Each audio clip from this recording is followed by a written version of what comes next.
Ahoy, folks. Welcome to another unprecedented episode of B-Sides and Rarities here for Shift Happens.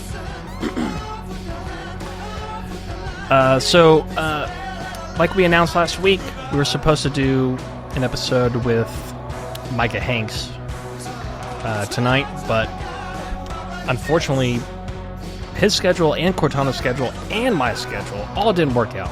So, three-way fault on that. So we'll have to postpone that. But I figured we might as well give you something tonight. And this something is going to be quite a something. Certainly not your everyday average something. And we've done shows like these in the past. And it's the same group, although I guess we fly under a different flag now on Discord. These episodes used to be called An Evening with Internet Somalia. And then for a while it was An Evening with Internet Somaliland. But now it has changed to An Evening with Island of Misfits. Many of the same characters that you've heard from before, some of which you have not heard. I just now noticed there's a bot in the chat room that might not be very useful in this conversation, but we'll see. We'll see. And as always, with all B-Sides and Rarities episodes, no commercials, no limitations on the type of words that we use, and no time limit. Although I'm probably going to cap it out at about 2 hours. And so with that, without any further ado whatsoever, wow, there's even more people here than there was when we started the show. So I'm going to go ahead and introduce our wild cast of not only wild characters, but also great thinkers, a lot of which either do shows or have done shows themselves, or if not, they listen to a lot of shows like ours in their spare time. And a lot of like-minded people here. Although we probably might disagree on just about everything. Either way, this will be a fun show. So ladies and gentlemen, first up and foremost, you know him and you love him, or you might hate him. Apocalypse, what's going on, brother? Hello, I'm here. I see a lot of people in the chat. Who else do we have here? Did you go through the listings of names? I think you need to read them out loud. Yeah, well, that's what I'm doing right now. I just started with you. So you're the first one, and then next we've got Darren. And there's a couple of Darrens, but this is the Darren. What's happening, Darren? I am here. All right, are you still driving? Or are you back home yet? I will be home in about 20 minutes, 25. Artie's total buzzkill. Let me guess. There was not an In-N-Out burger near your local town, so you had to kind of go out of your way to get that. I did not have dinner tonight, and I'm having a cheeseburger. You're right. See, I was kind of close. I went to Burgerville. It's called Burgerville. Oh, really? I've never been there. Up here. Where is that? What part of what part of the country are you at? Portland, Oregon. Oh, yeah, we don't have that down here. It sounds kind of good though. It's really good. Let me ask you this though. Let me ask you this. See, here's the thing is fuck In-N-Out. I mean, I love In-N-Out just as much as the next guy. Don't get me wrong. In-N-Out is great. Five Guys is great. But they don't compete with Fat Burger. Have you ever been to a Fat Burger, Darren? No. Okay, well, you basically have not lived. So the next time you come down to California... Fat Burger? Are you kidding me? There's more of you that have not had Fat Burger? I can honestly say no, I've never had it. Oh my God. First of all, how dare you? Second of all, yeah, everybody, just like Daryl said in the chat there, everybody likes to compare, Five Guys and In-N-Out Burger. And that's like kind of the whole battle. But really, the underdog, which I think is really the victor, is Fat Burger. And I think they have some. How many are there? I think they have some in Arizona, but they're pretty much everywhere, like around LA, north or south, an hour or two, that whole Southern California area.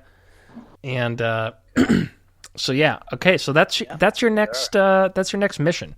Next time you come down to Southern California, go to Fat Burger. There's one actually near me. Yeah. There might be. They're definitely on the West Coast. I think there's some in Washington. There might be some in Oregon. There's some in Arizona. They're building the second In-N-Out Burger in Oregon right next to my house. Well, that's probably your best bet. If they're just now building In-N-Out, then Fatburger's probably a little ways to go.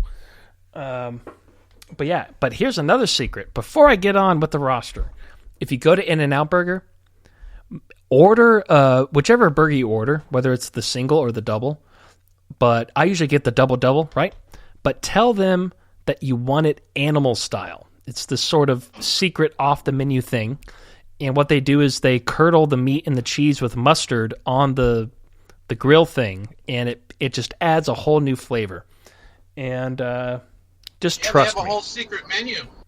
Well, not really. It's the only thing on the secret menu, but they do have a secret menu, and that's what it is. They also have those grilled onions. I forget what you call it. Oh, that's right. What style that is. They have that. They also have the chili cheese fry extravaganza. They have a whole secret menu. You should read it off. Google it.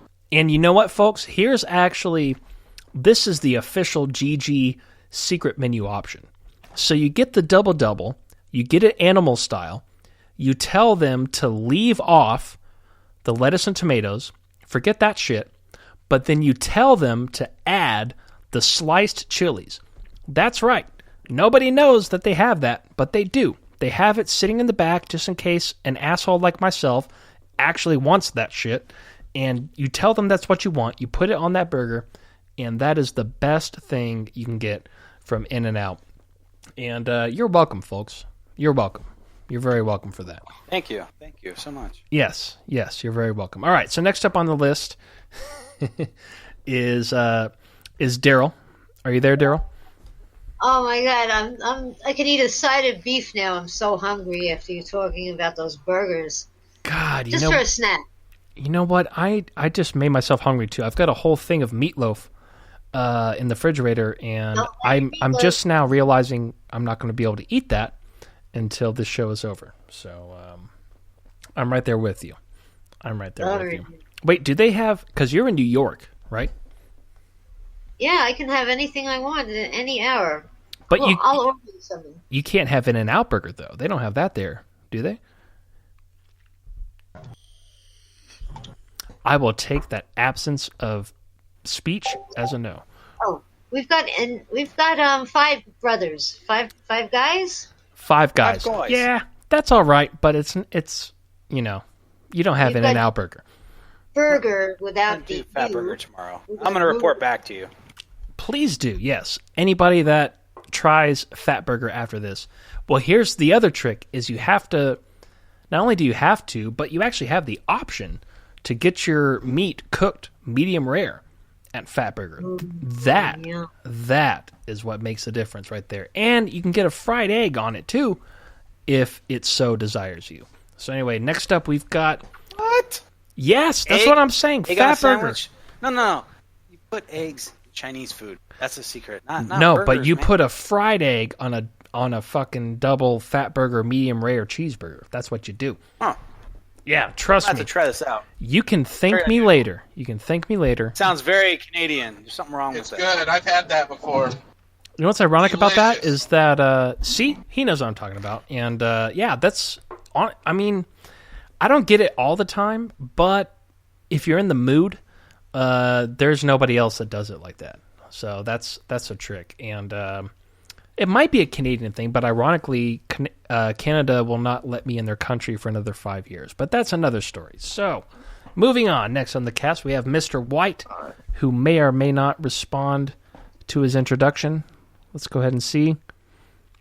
Nope, not responding. All right, so next on the roster. I don't know. He joined, and then he deafened himself, muted himself. Yeah, but that was like 15 minutes ago. So if he's not, if he's not tuning in now, he's not tuning in. So, all right, next up, we've got RD. Just simply R.D. What's happening in RD? Yeah, I'm still eating, but... What are you eating? I was, well, partly I was licking out my bowl right there, so I'm done. Licking balls? What? Did he say licking his bowl? Yeah. I'm not sure what's in the bowl, though. But what used to be in the bowl? That's the question. Yeah. Yogurt and chocolate sprinkles. Yeah, Very healthy, RD. but usually there's something to put chocolate sprinkles on. Yeah, that's the yogurt. So you had a bowl of yogurt with chocolate sprinkles. Yeah, it's actually not yogurt. It's like a fat kind of yogurt, but I don't know what to call it in English. So, in other words, you should probably go to Fatburger instead of having what RD is having. And next up, we have Mr. Scott Greer, a.k.a. Black Balls, according to his name here. Yeah. Who gave me this moniker of Black Balls? Who's been taking a peek at me at the shower here? I don't know. You got black balls? That's hot. But that's your name right now. No, I don't. They're a lovely, beige color as befits my, skin tone. Well, so I guess it very fairly. We're gonna have to see a picture, actually. Yeah, well, I don't know. Yeah, we can't change your name without seeing photo evidence. So until then, we will call you Black Balls. Until then, you can just imagine my balls in your mouth. How y'all doing tonight? It's very nice to be here. Everything's good. I'm glad your Black Balls are here too. All right, so next up we have the fucking champ, Captain Nick. What's happening, Nick? Hey. All right, I know you can say more words than that. I've heard you say more words than that. Okay, well, I think that's all you're going to get, folks. But that's Nick right there. And so tonight, we have planned... Wit, No one likes people that run their mouths for hours on end, Well, then I don't know why you guys are all here, because that's what I do. No, because we love to listen to ourselves talk for hours on end, also. But also, a late bloomer, just now tuning in, somehow snuck her way into the show. No stranger to this B-side episode series at all is Rachel Snarky. Boss Lady Ivy, I guess, is the end of her name. But we all know her as Rachel. What's happening, Rachel? All right, we just heard nothing that you said. Can you say that again? Perfect. Sounds good. All right, so now that we've got everybody together, we had a very big plan to talk about... Well, we didn't have a plan to talk about anything. So we have a bunch of people here, and we all listen to the same shit for the most part. Actually, probably not even. So, all right, first one to actually speak loud enough to get their point across gets their first topic of the night. And go. I want to talk about Apollo 10. Hey. Awesome. I would love to talk about that too. All right. Well, Darren got it. You took too long. So Too slow. Did you know that the lunar lander never landed on Apollo 10? All the others were crashed. It was just jettisoned into space.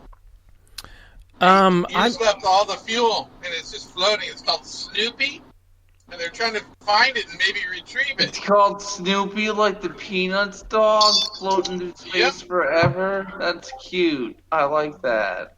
And inside that module is a floating turd. That's a true story. Bill Wagner's here. Everyone say hi. Oh, okay, that's who's making all the noise. All right, yeah, Bill Wagner, you have a welcome to the show, but at the same time, you have, whenever you unmute, there's this weird, squeaky, fucky kind of noise that comes in. Yes, that noise right there. So if you could turn off any other audio you have playing in the background, you should be okay to come in here. Do you read me? I read you. All right. Well, you still have the fucky noise, but I don't know if you have any other audio playing in the background, or are you on your phone on speaker mode? Is that what's going on? No. Okay. Give me a check. 1, 2, 3, 4. Bill. Hang on one second. See, he knows he's got something playing back there. But anyway, That's Bill Wagner. yeah. No, He knows how to have good sound. I agree with you, Darren, and more. Well, I don't know. I agree that, especially with the Apollo missions, if we went to the moon, we certainly did not go there by strapping a bunch of humans to a firecracker and setting it off. There's no way, especially with the Van Allen radiation belt, there's fucking no way. There's no way. And That we made it there? not in a fucking tinfoil, if you actually go to the, it's kind of by Pensacola, or Navarre, Florida, rather, or Pensacola, Florida, whatever. There's an Air Force base there, and you can go and see one of the original lunar landers. And you look at that thing, and you can actually go inside of it too. I don't know if you still can, but at the time you could. And you can go inside of it, and the wall was like as thick as a piece of aluminum foil. It was ridiculous. There's no way that protected them from all of that. But anyway, Bill Wagner is... They know exactly how much radiation was coming in there. It's monitored the entire time on every single mission. Oh, really? Is that why in 1992? Hold on. Hold on. So is that in why 1992 NASA announced in a public statement, actually, it might have been 1994. I don't know, 92 or 94. They announced to the public that they are finally figuring out how they might be able, in the near future, to successfully get humans through the Van Allen belt. Well, wait a minute. You're supposed to have done that 25 years ago. Well, they did. You know, that Van Allen belt, it looks like two big bubbles, and they shot them right through the middle of it. Yeah, they didn't go through the heart of the radiation belt. Van Allen belt sounds like something that they sell at the big and tall men's store. Great point. But yeah, no, Bill, I'm not I understand why you said we didn't land on the moon. I mean, I interviewed the guy who wrote the original book on that. Well, that's the thing is, like I just answered in the chat room to you, is I'm not saying that we didn't land there. I'm saying that we didn't get there by strapping humans to a firecracker and wrapping them in a layer of aluminum foil. I have a feeling Right. that there's a lot of okay, hold on. We gotta fix this real quick. Somebody has a lot of feedback coming in, and unfortunately, no, I think it's Bill, which is unfortunate because that's the person I'm directly talking to. So, how that's possible. Hold on, everybody, stop talking, except for Bill. So it can only be one of two things. One, you're on speakerphone, or two, you have some shit playing in the background. Now? All right, there you go. Okay, so just out of curiosity, what did you do to kill that sound?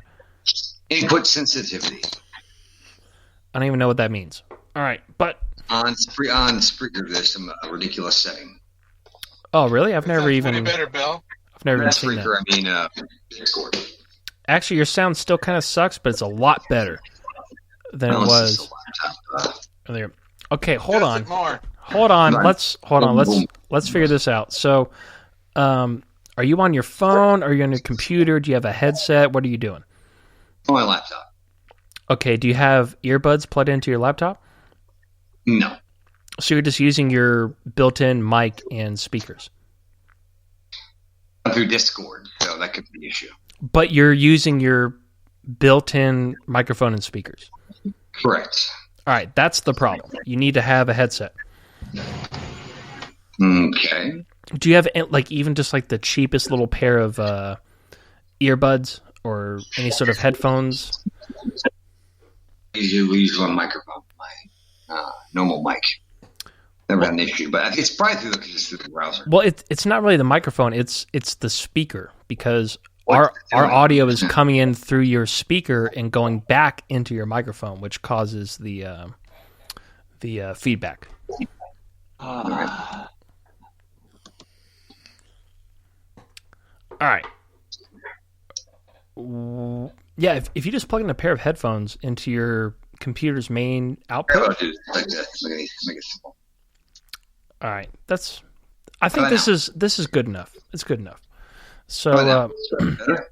yeah, it's okay. So but here's the thing: is why? All right, let's take a step back here and take a full spectrum look at NASA's press statement from. I want to say it's 92, but honestly, it could be 94. But either way, it has the same meaning, which is, hey, everybody, we just figured out that we might be able in the near future to get people past the Van Allen belt. Well, wait a minute. They burn all the technology. That's one of the things that's odd about it. They totally lost all the technology they claim. Do you really believe that, though? Like, do you really believe that the Nazis, I'm sorry. Go ahead. Go ahead. if you know anything about the Nazis and World War II, they did send a manned mission to Mars. And if you look into that, that's something you What? should really check out. The Nazis made a rocket that flew all the way to Mars when Yes, they they could did. barely bomb London. No. These You're rockets, just come on. All right, No, hold on. That's a whole nother conversation, and perhaps we might get to that later. But here's my question. That's a couple. So.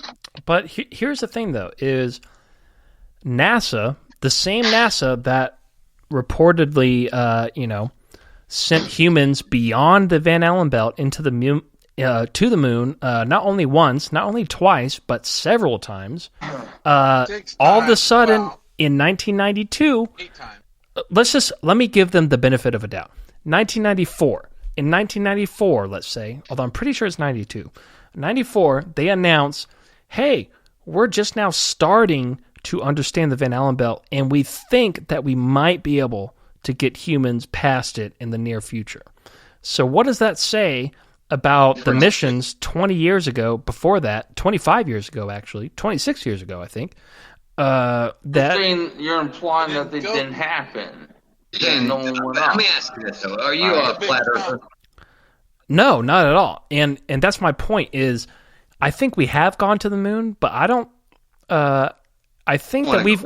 I think that there's some other, whether it's a 0-point energy or anti-gravity, whatever. There's way more evidence for that technology than there is to prove that we sent a bunch of people through the Van Allen belt with a little bit of tinfoil wrapped around them. It wasn't tinfoil wrapped around it. That's number one. There's insulin in the suits too. I don't know. It's all maneuvering around the safer spots to get there. Well, Obviously, they came back with a lot of radiation. but- if you lead, and lead protects them to a point. yeah, but They monitored the radiation the entire time. You can read the entire. Man, actually, we made it. but they here, had technology back then that was way far advanced than we. All right. okay, so Darren just posted a what looks like Yeah, it looks like boobs. yeah, but that's the Van Allen belt. And here's the common those aren't boobs, my friend. yeah, but that's You basically need to get out more. that's the Van Allen belt. And as you can see, There's there's 4 sets of belts. It's more than just the Van Allen belt, but that's Well, another. Yeah. actually, that's correct. That's correct. But the main thing we're looking at here is the Van Allen belt, which this is a little bit exaggerated, but it makes the same point, which is there is a little bit of a gap that you could possibly shoot through. But here's the thing, is that NASA didn't know about that gap until the They 90s. sure as shit did. No. I don't know. Well, they theorized before they found it. well let me rephrase that. Why do we nuke the moon? There you go. How about that's a better question. Well, here's the other thing is well, first of We all, did that, right? why would they announce in the 90s that they didn't know how to get through it? Why would they People just that now worked announce there that in the now are 90s? the people that worked there then. The technology was so different then in the 60s than it is now. Well, the I'd thick say part of the it was better then than it is now. It's dangerous. But isn't it kind A lot of... radi- I'm sorry, go ahead, Darren. It is a lot of radiation to the thick part of it. Would The only way you get through it's with lead. be like 10,000 X-rays, but it's not going to kill you. Yeah, but you know what it would kill is the film footage that they passed through there. That would melt that to Why smithereens. would that kill it if they had lead to block it? What? They were stored in lead canisters too. Yes, and lead protects you from radiation. You ever watch Superman? Not. I mean, no. Basically, It not. happens. Just deal with it. It happened. It just didn't happen the way you think Yeah. it did. Well, that's my point. I'm saying I don't think it happened the way that we think it happened. I think they Of course not. uh, As simple as put it together and go. yeah. But then here's the other thing. So, like somebody started to point out a few minutes ago. I think I probably blabberly cut them off while they were saying it, but I think what they were saying was, well, let me just cut to the chase. They lost all of the telemetry data, every bit of data that was related to the Apollo missions is all gone. So we cannot speculate. We can't even look at the original telemetry data from, like, how would you lose, like, they lost it? What do you mean? We still have telemetry data. We still have telemetry data from the 1920s. You don't want to know. That's like saying. Honestly, I mean, come on. I mean, The dark side of the moon. Haven't you heard of these things? I mean, tell people what's really going on. I don't know. You tell us what's really going on. Why the hell would they nuke the moon? What would be the purpose in that? That's a great question. They would be really fucking stupid to nuke something. Right? They already did. Yeah, I know they did. And so, okay, well, that kind of brings up two completely different directions of this subject that we could go in. But the point is, all of the telemetry data or just to put it very bluntly, all of the proof and the data that we have that, that shows that we went to the moon has all been, it's lost. They say, oh, we lost it. What do you mean you lost it? The number one discovery of humankind, you just fucking lost it? They want to tell you about bases on the moon. That's a military secret. The Chinese as well put a cannon on the moon. So, okay, so yeah, let's jump there. So what do you think? So what do you think China was doing up there? They just went up there a few years ago. What do you think they were doing up there? Exactly, to put weapons there. There's a reason, man. But Bragging rights. But why would if America has been there since the late '60s, how were they able to do that? We allowed them to. Why? Why what? Because haven't you heard of the asteroids, things coming towards this planet that we always are worrying about? Yeah, but that's kind of it's kind of. Now, are you asking why we went? Is that what you're saying? No, I'm asking No, why. I'm asking a very simple question. No, I asked What why did the you U.S. let China set up shop over there, which of course is not proven, but we do know that China got some pretty good photos up there. They obviously sent some shit up there. Yeah. Well, so China, if that's I think, has replaced the Soviet Union. So obviously they have the means, the productions, the smart people, so obviously they can go there. It's not like we could stop them. Let me ask. Let's get back about whoever mentioned about the Nazis not being able to hit Britain. Let me make a point on that. The thing is that the Nazis, that they did not want to harm Great Britain. Did you know that? The only reason why they sent rockets at all was because just to kind of throw some shit out there, because they were, Hitler didn't want to look bad. Wait, hold on. What about when Nazi Germany bombed the shit out of England? They didn't mean to do that? Bomb the shit out of England. That's a very long. That's a very So that just never happened. We're just taught that it happened. No. They sent rockets. They did do a. They should have. They should have absolutely invaded England. Took that. Yeah, England was fucking absolutely. Excuse my language. Bombed the shit out of England. What Yeah. are you No, talking they did about? not. No, they did not. Okay, Only towards see, the end, here, they were pushed here's into it, and that's fact. see, So here's my ultimatum: is you saying that they didn't bomb England is kind of like I me. did not say they didn't bomb England. I That- said that they did not do what you're saying they did. They were there as a defensive measure. They were tired of getting bombed themselves. Remember Dresden? Look at Dresden. They had technology way far advanced than we did, and probably still to this day.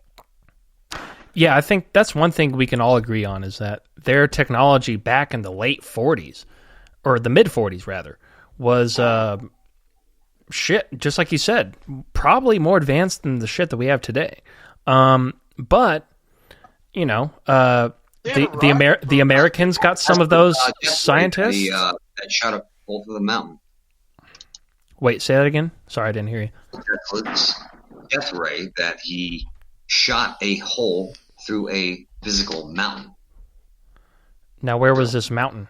I don't know where the mountain was exactly on the top of my head, but he made a death. There was a comic book too. Well, that's kind of a crucial detail that you should know if you're going to say something like that. No, it's a fact. Look it up, and it's with Israel. Why would he give it? What would he give Israel? I don't know. I've never heard of this. Honestly, I've never heard of this. Good facts. It's interesting stuff. Well, maybe. Yeah, I guess I'll have to look into that. But this all still doesn't really. No, it makes a point that to say that we did not go to the moon is absolutely ludicrous. Yeah, that's not what I'm saying though. What I'm saying is I think we went there using technology that has been very suppressed. Absolutely. See, I'm saying the same thing that you are. That's what I'm saying. I know we've been there. It's pretty obvious we've been there. We know way too much about it to not have been there. But for them to say that we went there on this very crude technology that they admitted in the 90s, NASA itself admitted that their technology could not penetrate not only the Van Allen belt, but also other levels of what's the word? I want to see this because this is a very bold claim you're making without any citation. Which? Go ahead. That's what I was thinking.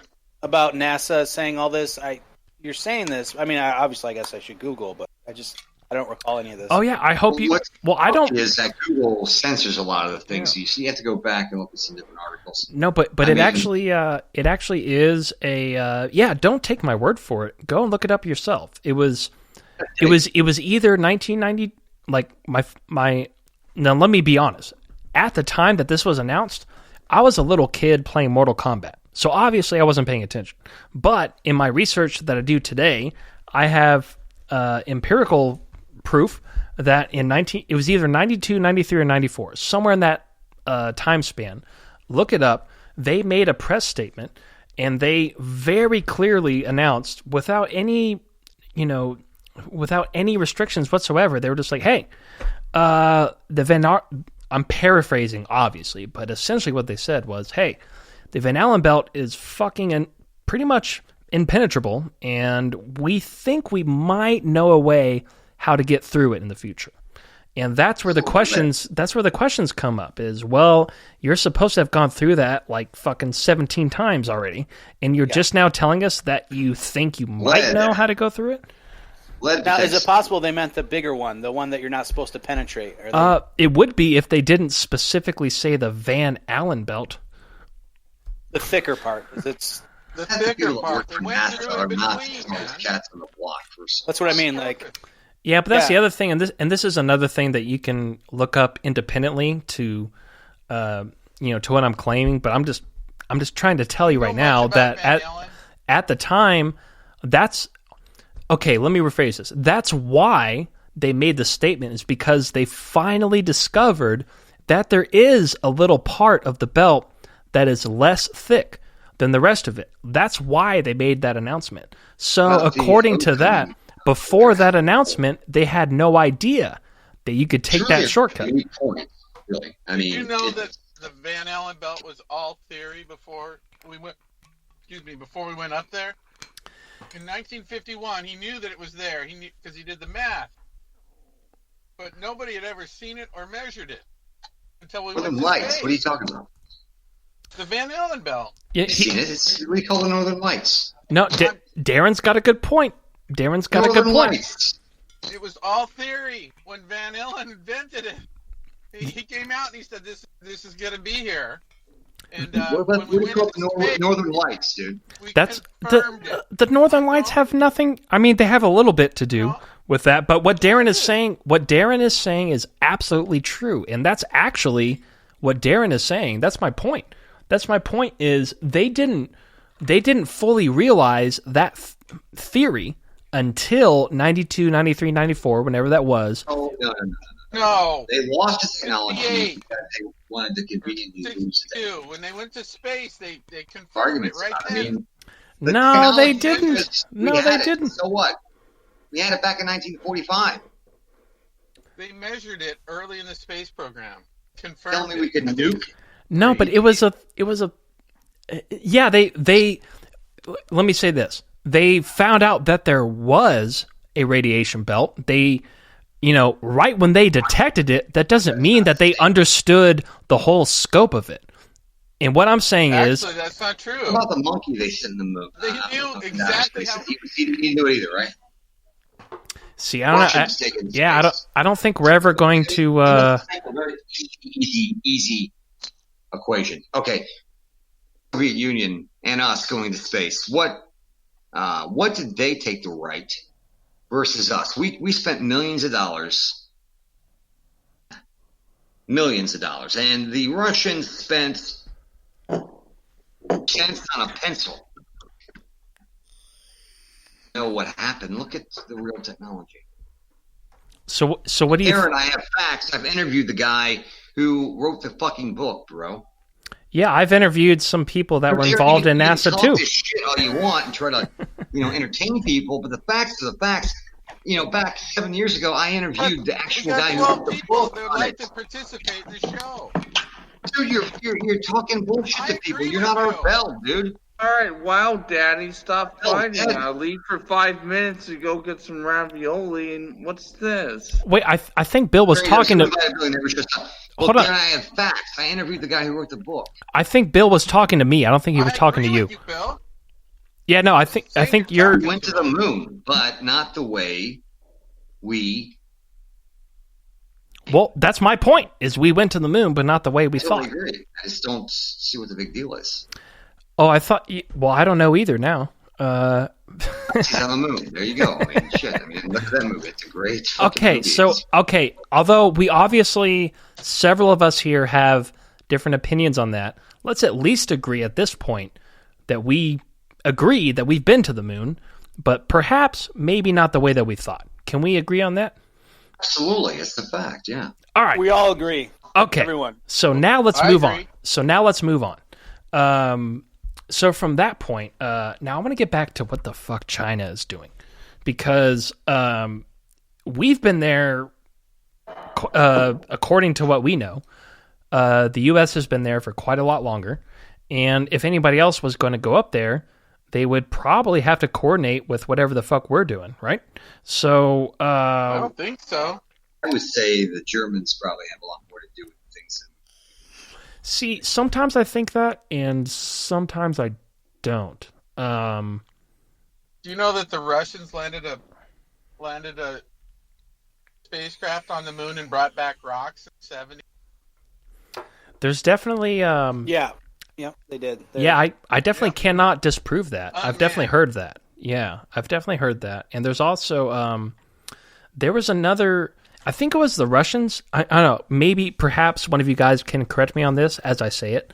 But I don't know if it was Russians or if it was China, but there was one landing module or whatever that America, NASA claimed that had blown up on its descent to the atmosphere of the moon, which there is very little. And then, whatever, it fucking blew up. But then here comes Russia or China. I forget which one it was. But all of a sudden, they spot this little lander that had landed perfectly on all of its little limbs whatever you want to call it, and they kind of, they contacted, the U.S. government and the military, and like, hey, we found that fucking thing that you said you lost, and America. Let's move. Do you guys know what I'm talking about? You're talking about the Jade Rabbit, their first rover, China's first rover. Was that what it was?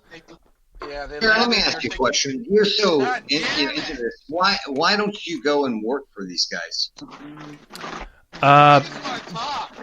Because I grew up skateboarding and I have no background in this whatsoever. All these particular points. You should work for NASA. I don't They think so. took a picture of the Jade Rabbit after that it went offline and it had moved. And that's true. But my point is, NASA, they tried to make it look like one of their. God damn it! I can't remember the name of the lander, but at the time it was like their most prized little fucking thing that they sent out there, and it was supposed to land on the moon and dig some shit or detect something, and they told everybody that it blew up or whatever. But then once China, I guess it was China, maybe once they went up there, India's gone, and now Israel sent one that blew up or ran into something on the far side of the polar ice cap of the moon just like a month and a half ago. What? I didn't hear about that. Yeah, they launched it from Cape Canaveral. Wait, what the fuck are you talking about?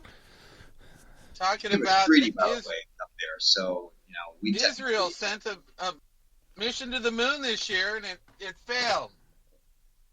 What about Elon Musk's mission that blew up? And it looked like it was an ET that probably blew it up. Did you see that the footage? That was a while back. Yeah. It wasn't that long ago. But it prevented us from continuing. An expensive little test. You talking about the center module? If we can't get past the Van Allen belt, it's called God. Well, I don't know about that, but I do know that the Van Allen radiation belt is way gnarlier.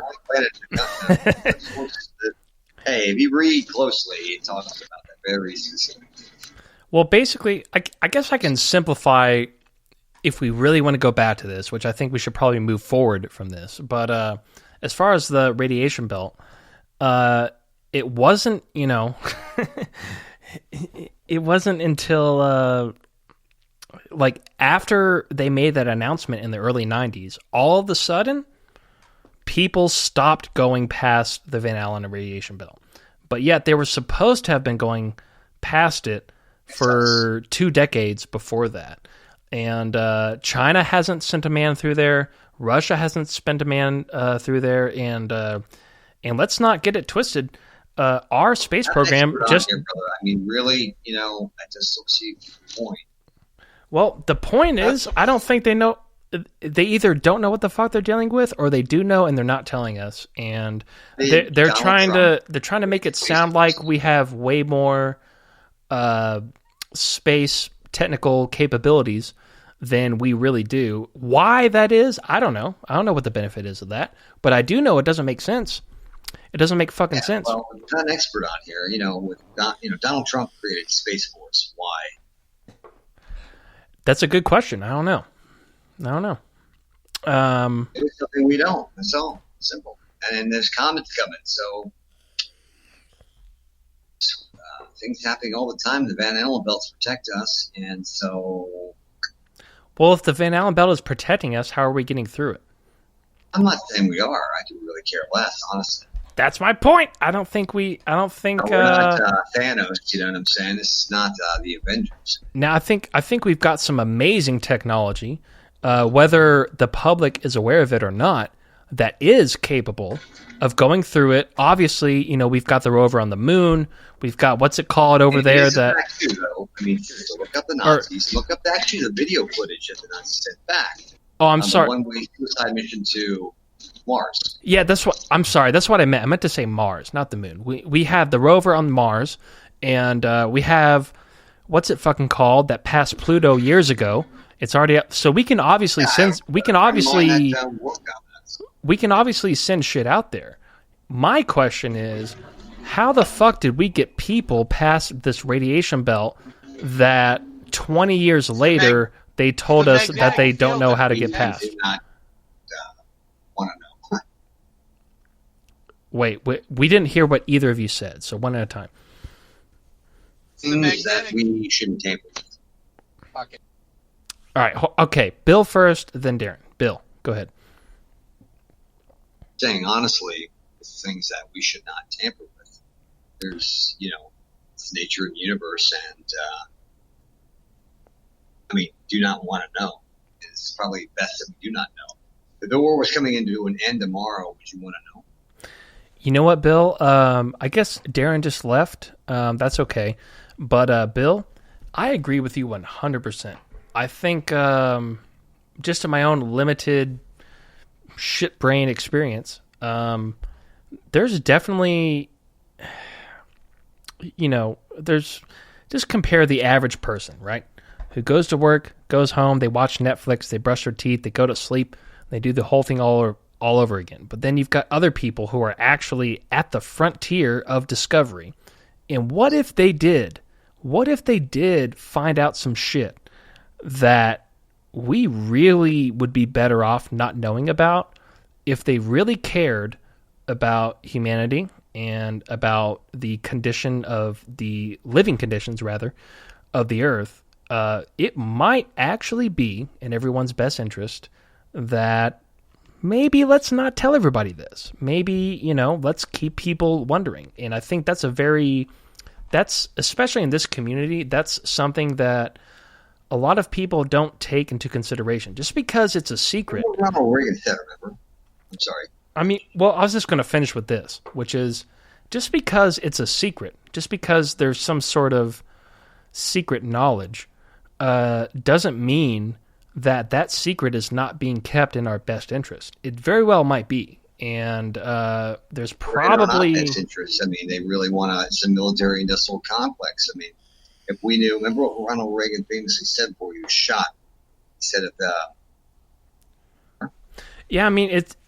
kind of, once you get to that point, it kind of goes, kind of like Snarky, or Rachel rather, is disagreeing with me right now. I agree with her disagreeal in the point of maybe we should know about it, but I'm just kind of postulating the circumstance that maybe the mass population might be better off just watching Netflix every day and not really knowing what may or may not be happening. Zombies are everywhere, brother. Yes. I don't know. I think that's something that's never really considered in this community. Not just our show and our audience, but my friends' shows and their audience, and half of you guys have shows as well. I don't know. I think that's a legitimate possibility that should be considered. Is that maybe it's better for us to not know. Stupid and complacent, so that we can feel better about ourselves. No, well, as you can tell from this, show, I'm obviously prying every corner of every obstacle of every question. I'm constantly asking questions about everything, but at the same time, I kind of step back once in a while. I'm like, maybe there's a reason I can't know about this, if that makes any sense. Yeah, bad hombres in space, Well, I don't have any hombres in space. I know that some people have been there. They weren't my hombres. I honestly believe that the Nazis did go. They set up shop. Yeah, so it's very possible. So and why do you? Do it too. So Bill, just in your opinion, Bill, so why all of a sudden the lack of interest in the moon, and then all of a sudden a bunch of interest in Mars? It seems like we kind of skipped over the moon, and all of a sudden we focused on Mars. Why do you think that is? There's things that they don't want us to know, man. It's military. Well, also, yeah, Mars is a planet. I didn't even know it's a comedical movie, but what's the Nazis? Doesn't the military-industrial complex make a lot more money bombing the shit out of Afghanistan and Africa and various other countries? Why the fuck would we be messing around on Mars? we are looking at Mars because it has water. Well, It's weird shit. yeah. Man. It's really weird. Well, and that's another interesting thing about Pluto, actually, is they very recently discovered, I don't know if you guys caught this one, but So it wasn't a planet for a while, remember? that, well, we all know how Pluto got demoted, right? From a planet to basically a piece of shit that's floating around out there. It got demoted. Yeah. But it turns We know out that. that there's actual, according to NASA, anyway, believe what you will from NASA, they're saying that there actually is tectonic plate movement on Pluto. So in other words, it is functioning as what we call a planet. And this was like very recently. This was like, I want to say like 7 or 8 months ago, something like that. I don't know. I have a lot of nerdy friends that keep up with this shit. They tell me about it from time to time. But I will admit, I did not look that up for myself, but a lot of people told me that about, I want to say 7 or 8 months ago. I could be a little bit off, but I'm pretty sure that's the latest Pluto discovery, so to speak. But I don't doubt it. I think there's plenty of resources out there. and plus, I think the You whole think about all the stuff they brought back. What about all the germs? I mean, think about that. yeah, and plus, I mean, yeah, and yeah, not only that, but also just the reason why they deduced it from a planet in the first place, according to NASA, was that it didn't fully, that there was, I guess to put it very bluntly, that during its orbit, there were a couple of pieces of space rock in its path. Therefore, since it didn't clear its own path, it is no longer considered a planet.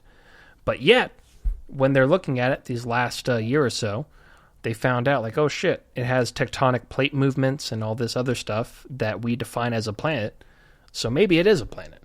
But of course, they haven't re-inducted it as a planet yet, but it seems pretty obvious that it functions as a planet, just as we define it today, I guess you could say. Yeah, that might be a little dorky for some people, but that's what I learned. It's all interesting stuff. Good writer guys on here, some researchers, and you'll some pretty cool stuff. That's what I did. So, David Icke is a guest. Wait, did you interviewed David Icke? About 7 times. Really? Wait, do you still do? Okay, I'm sorry. Do you still do your show today, or when was that? Not right now, but in the near future. This was my terrestrial show. Okay, what was your show? Is that something that we can look up on like YouTube or something? I don't think so. Fortunately, because the guy passed away that ran the network, Gentili, here in the chat network. Interesting. Have you ever had a chance to? I mean, no, he's kind of a crazy guy, but he kind of made a couple of points, and his name is. Oh, I'm sorry. Let's see. Oh, Bart Seibel. Did you ever talk to that guy? That was his name? Bart? Bart Seibel. You might not recognize his name. You might recognize his work. He made a couple of documentaries. One was called Astronauts Gone Wild, and then the other one was called A Funny Thing Happened on the Way to the Moon. Did you see any of those? Yes, I interviewed him. You did? Okay, so what did you gather, like, after talking with him? He's cool, but he's full of shit. See, that's kind of what I think, too, right? I mean, I talked to him in depth many twice. I got that one on my hard drives. Yeah, he's a good guy. Don't get me wrong. He did some things, but I interviewed him. I mean, he was a cool guy, but full off, I would say. Yeah, I kind of thought the same thing. Like I think he has I good. interviewed. Oh, I'm sorry. Go ahead. Remember that one guy? The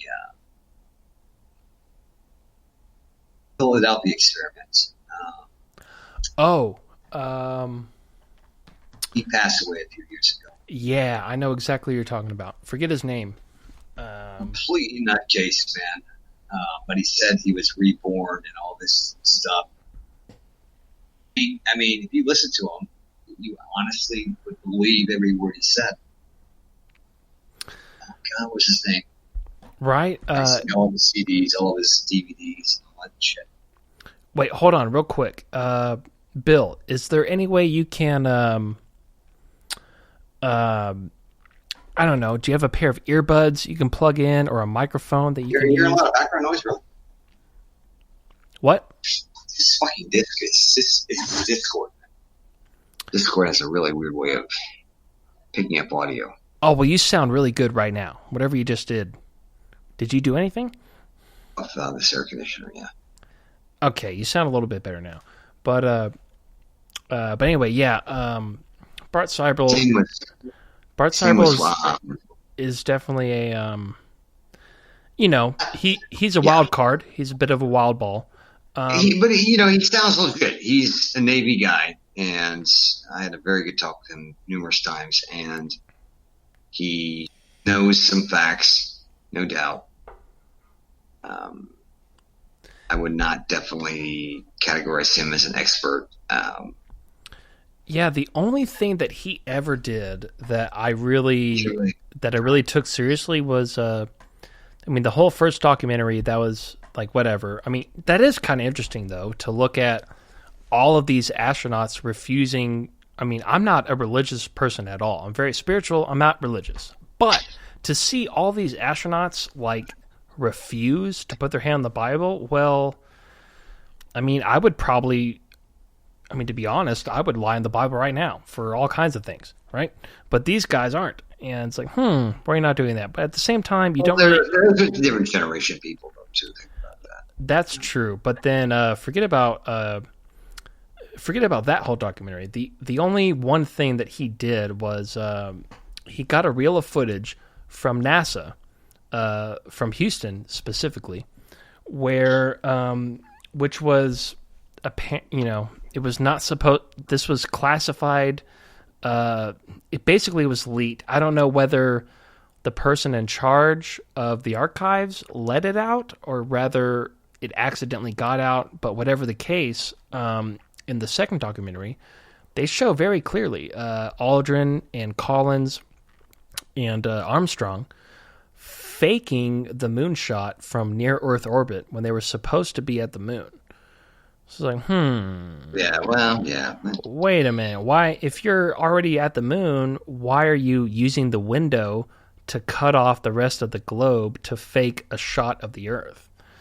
And then there's other little things, like the president or the prime minister, whatever they call it, of Holland. I think it was Holland. It might have been Sweden. I forget. But they presented the leader of that country with a moon rock.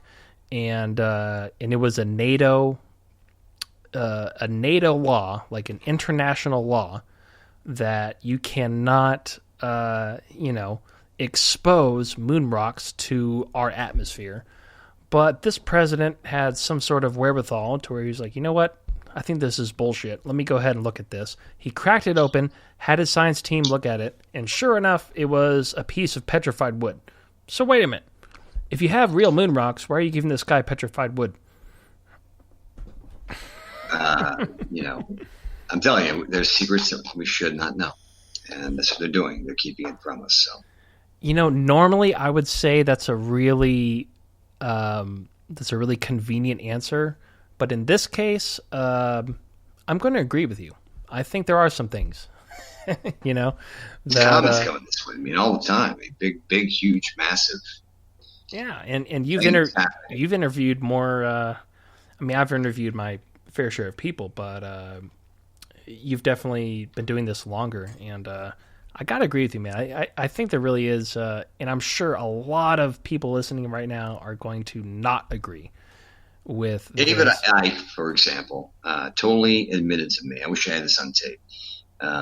That he was completely full of shit and on ayahuasca when he saw the reptiles. So that's the guy you want to have a drink with, no doubt. Oh man, yeah. If he's talking about shit, like I mean, I'm a big proponent of like most of my audience knows, I'm a big proponent of not only ayahuasca but DMT and all that stuff. But yeah, if you're talking to a guy and he's telling you about something he saw while he was on ayahuasca, that basically means nothing. So, so yeah, and then, but at the same time, David Icke, not David Icke, David Icke. Yeah, no, David Icke. Yeah, He told me point blank, off air, that when he started seeing these visions was when he visited South America, and the herb at the time when he told me the name, I did not have any idea what it was, but then I go back and take a look at it, and it was ayahuasca. Lizard people. Well, what does everybody see when they take that shit? They see lizard people. They see the same basic stuff. So, but I get a lot of his visions from. Yeah, that's the thing is that he lizard. Because it's one thing to, okay, for example, to be like Graham Hancock, where he admits to the listeners, like, hey, this is what I saw on DMT or ayahuasca or whatever. And then going to David Icke and him trying to say that he saw it not on ayahuasca, like that's a whole. That's what said he was Jesus Christ, if you remember. That's how he got got kicked off TV, because he said, I am Jesus Christ. Oh, was that back when he was a soccer, or what we call soccer, but a football host, right? Yeah. Yeah, I've actually. So he made money off, his crazy ass series. I mean, I'm going to give him credit. He's a good guy. I like him. He's funny. Yeah, and once again, I agree with you. I think he's a good guy. I think he means well, but, yeah, when you look at the. I don't even have to finish my sentence. I think you know what I mean. And. Yeah. I don't know why you listen to him, RD, but he's not a guy that really has much credibility, to be honest with you. He can't prove a thing he's saying. Exactly, and even though, but at the same time, just to be fair, I can't prove anything either. But at the same time, I'm not He's saying things as fact. There's a big difference. I mean, when you get in front of 50,000 or 20,000 people, say. Well, I guess the only difference is he has convinced a bunch of people that him growing up hosting soccer games is no different than me growing up skateboarding. You know what I mean? Like, he was a little bit older and he got paid to do that, though. I got paid a ton. Yeah, no, I might as well have been paid nothing. Yeah. But ultimately, just as little to do with, why he got an audience in the first place, I guess you could say, than what he started to talk about. And I think at the end of the day, he definitely, I think he means well, but yeah, just like a couple of things that you pointed out, you really cannot, you can only take it so seriously. And he admits he's full of, he admits he's stretching the truth. Yeah, unfortunately, he doesn't. I swear to Jesus, he told me off air, right on break, that Oscar, when he started to see all these things, so he's an ayahuasca DMT user, so very frequent one. So there you go. That's all you need to know about David Icke. Yeah, well, I'm going to go ahead and probably disagree with you on a little bit here. I will agree at the point that I think he's taken his psychedelic experiences and tried to make them non-psychedelic, so to speak, or try to make them seem real. Whereas people like Graham Hancock, for example, he will have the same experiences, but he will be the first one to tell you that those were psychedelic experiences, rather than trying to play it off like they were real, normal life experiences. You know what I mean? And I think that's where the difference lies right there. And yeah, I know. God bless the guy. I don't know. I'm sure he's. Yeah, he was a good guy. I like David Icke. He's just Yeah, I'm sure making he's trying. money off the zombies. That's all. He's making money off the dumb people, and that's what America and capitalism's all about, right? So. Well, I mean, maybe that might be what he's doing. He also, just to be very optimistic, maybe he. Welcome. I mean, when you call him up right now, probably take 6 months to go on your show. Oh yeah, no, I don't even. Honestly, I mean, not even to sound like a dick or anything, but honestly, I've never really wanted him to come on the show. He wouldn't come this late anyway. I mean, now let me correct myself. If he decided, if he hit me up and was like, "Hey, I want to come on your show," I'd be like, "Fuck yeah!" But at the same time, I'm not going to go out of my way to have him on my show. And I've had like Greg Braden, Michael Cramo. I've had some pretty big people that I've looked up to personally on the show. And obviously, as anybody else, I'm sure that's listening to this or might even be in the Discord chat or what have you, I've definitely heard his, what's the right word? His personal research, I guess you can call it that. But at the same time, after all of that, I would not invite him on the show. He would have to ask me to come on because I think I feel. Let's have a pretty big show for that one, man. He's a cocky guy, so yeah. Yeah, and to be honest, I guess this is the best example. This is the body really schooled him. Remember seeing that footage? No, what is that? Jesse the Body Ventura schooled his ass hardcore. Oh no, I never saw that. Let's see. So on there, yeah. He schools the shit out of David Icke. It's like, prove it. Show me. If you can show me, if you can pull up that link, I would definitely watch it. But I guess the best analogy I would say is, for example, we had Carrie Cassidy on the show. I've never really spoke about this publicly, but I will say this here is, so we had Carrie Cassidy on the show. Obviously, she's got a shitload of followers, and she's a pretty big name in her own right, so to speak. But I didn't book the show. Another guy that works for us from time to time, he booked the show, and I didn't realize that she was coming up until like a couple of days before. I was like, holy shit, like I don't agree with like anything she says, and I almost canceled the show. In fact, up until about 2 hours before the show, I was telling everybody like I'm not doing it. Like no, I'm not gonna have her on. And but I ended up doing it. It ended up being a pretty good show, and the audience liked it anyway.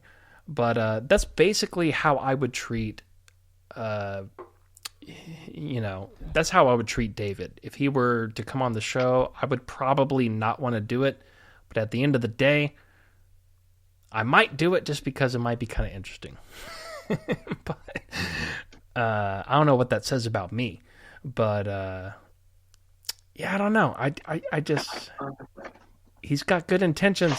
I just can't follow him all the way. I don't know. I hear you. As long as you don't think the Earth is flat, that's good. Yeah. Well, I'll tell you what. I mean, obviously the Earth is not flat. But what's a way to say this? I feel like okay. So let's put this in perspective. Think about what was it? Maybe 250, 300 years, whatever, before now, where most people thought it was flat. Compare that distance of time and knowledge to what we have today, and now we think the Earth is whatever we think it is. I have a feeling you give us that same amount of time, that much time in the future, we're going to look back on what we think now and look at us like a bunch of fucking idiots.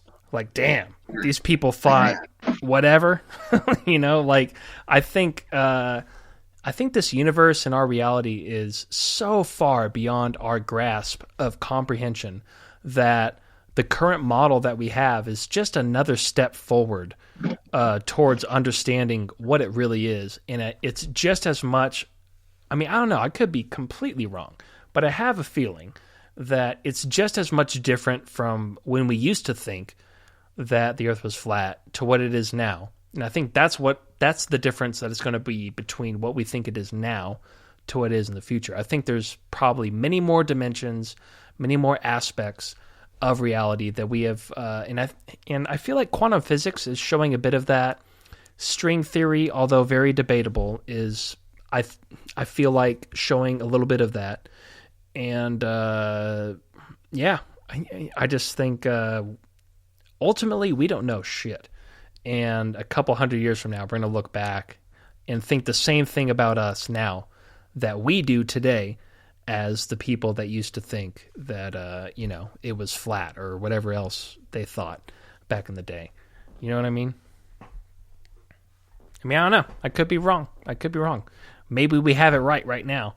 But if you look at history, at any point in history when we thought we had it right, we always proved ourselves wrong within 100, 200 years. So I don't see why that would be any different from today. Wait, did you go away? Oh, he left. What the fuck? The guy I was talking to for the last 2 hours left. All right, well, we're still here with a shitload of other people that have not said another thing. So who wants to come first? Is that you, Daryl? Yeah, we're still listening. I'm just looking at information to back up what you're saying about, I don't know, why in the world would we bomb the moon? That disturbs me. Well, that's, I think that encapsulates all that's wrong with our current way of, America, so to speak, is we find something and the first thing we fucking do is bomb it. What the fuck good is that going to do? What are I you don't talking about? understand. You talking about Were we under attack from them? Were we retaliating? That was a very aggressive act. The strike on the moon worked. Yeah, not to mention there's also Operation Fishbowl, which I guess the best way I can... Yeah, if you guys have not heard about this, look up Operation Fishbowl, which is basically before they figured out how to get out of the Earth's atmosphere, they started detonating nuclear bombs at the edge of the Earth's atmosphere, as if it was some kind of, barrier or something. Like, they just started blowing up bombs at the top of our atmosphere. And then once they realized they could, we can actually blow up shit past this, and then they went to the moon, and they started blowing up shit over there. And, what was that, Operation what again? Operation Fishbowl. Yeah, look that up. Uh-huh. It's really interesting. Now, a lot of people take that information and misstrew that into all these, shitty theories. Like Bill was just saying, like a lot of flat Earth people, they try to tie that in to their theory or whatever. But honestly, it has nothing to do with that. It only has to do with the current military-industrial complex, discovering a shit and bombing it, as their first reaction to finding anything. If they found a whale underneath Hawaii, they would fucking nuke it. If they found a great white shark hovering 20 feet in the air, they would nuke it. That was basically their philosophy back then. Well, we didn't know a lot about radiation back then when we were testing. Apparently, they thought if you just didn't look at it, you'd be safe, or if you were on the floor when it was detonated, you wouldn't be, affected by any radiation. Well, that's exactly the point. Is once they found out that, for one, that there is an atmosphere, and for two, that there's something behind it, they were like, okay, well, how do we get to that thing behind this? And they just nuked it, and they just kept nuking it, trying to figure out how to get through this until eventually they realized, we can just kind of fly through it. And but it's a really stupid experiment that lasted for several years back in I want to say the 40s and 50s, might be the 50s and 60s. I don't know. 60s, yeah.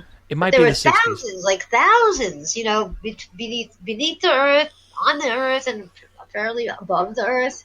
Operation Fishbowl. That's the thing is, people think that, the 2 bombs that were dropped in Japan and the other one, right? They think that was, that was the most we did. Little do they know, Operation Fishbowl, not thousands, but they launched like a good 120 or something like that. 120 bombs of the same caliber that was bombed over Japan twice. They were doing that to the sky because I don't know why they did it, but they did it, and through the Freedom of Information Act, and through everything else you can possibly look into it from, they did do that. Well, you think about it, we did a lot of stuff in the South Pacific. Now, why did we choose the South Pacific to do all that testing? Like, the Pacific Ocean didn't get impacted then by all the nuclear bombs that we were testing. Are you talking about south of, like, below south of South America? Or are you talking about... Like, South Pacific, like, the Bikini Islands, like, where we were, like, between, like, Hawaii and Japan... Between San Francisco, California and Japan, let's say. Oh, that's right. Pacific yeah. Ocean, I'm talking about Pacific Ocean. And they had like the Bikini Islands, and then they had other islands that was also mentioned, written in that book that fellow just wrote. Oh dear, I should remember that name. He was talking about an island that was unclassified and uninhabited, that they had a nuclear bomb go off at, or they had a base there, and that somehow they had some interaction with aliens. They were launching nuclear bombs from that island. Yeah, right, that right. was that was part of. If I'm not mistaken, that was part of the same program. That was all part of Fishbowl.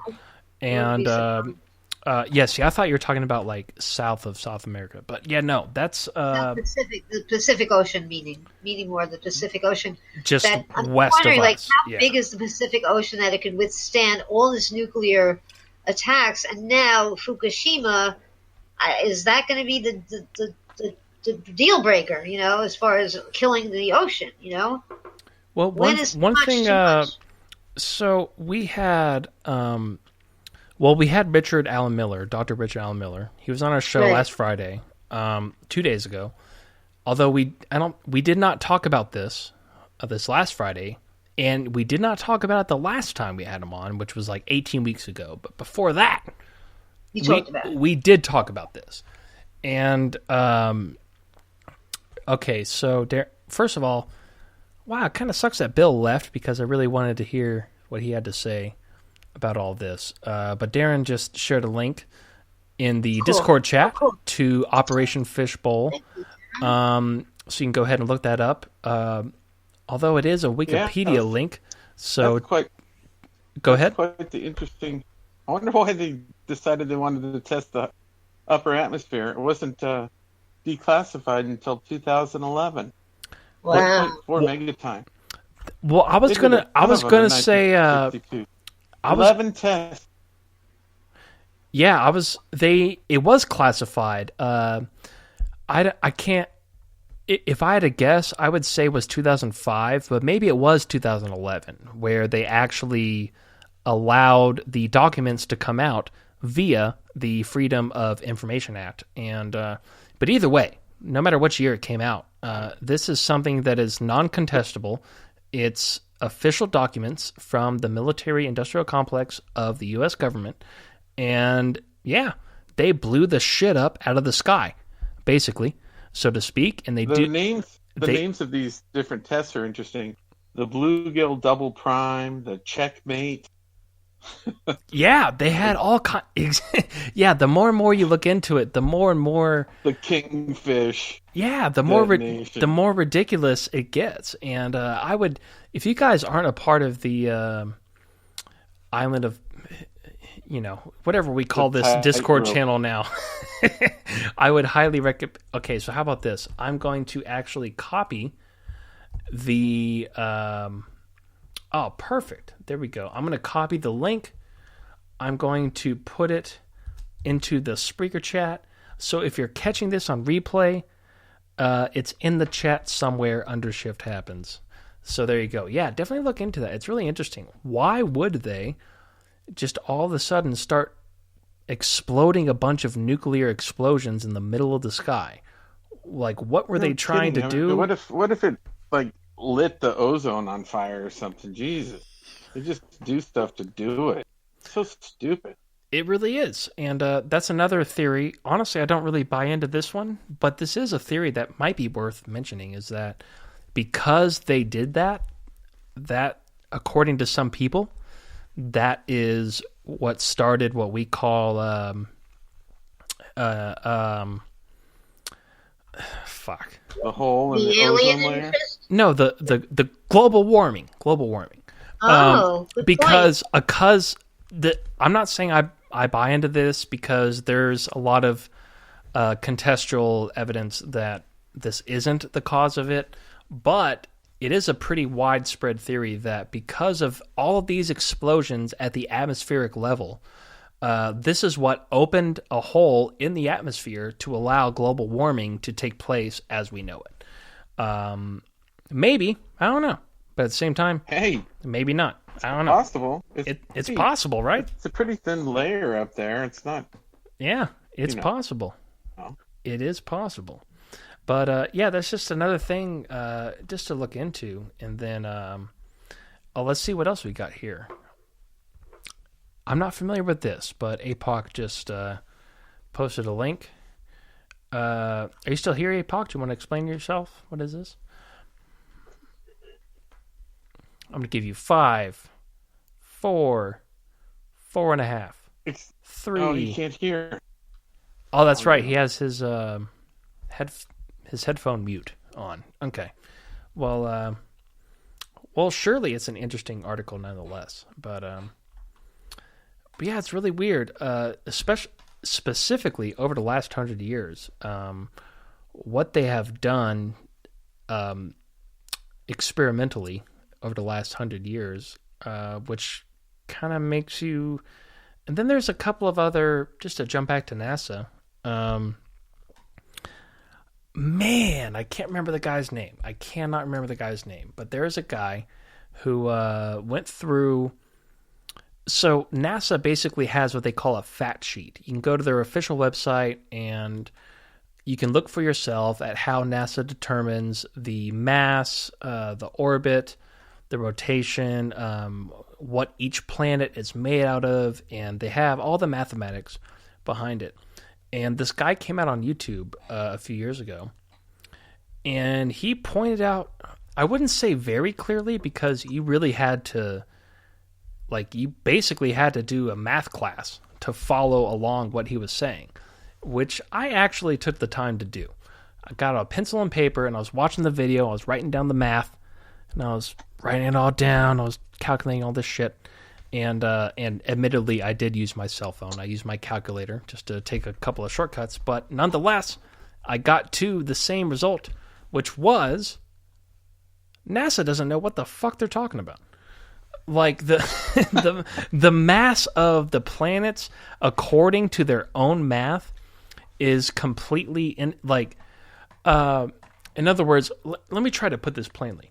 So according to their math, They can figure out their mass by their size and by the gravitational pull. Yeah, but here's the part that really gets a little bit fucky. Is according to NASA's math, and you can do this over and over again yourself, just like I did, is in order to calculate the mass of Mars, let's just use one example. Just to calculate the mass of Mars, you're supposed to use the mass of Earth and the mass of the Earth, the mass of the Sun, and incorporate the orbit of which the Earth orbits the Sun. And using all those calculations, you're supposed to relatively use that to calculate the mass of Mars.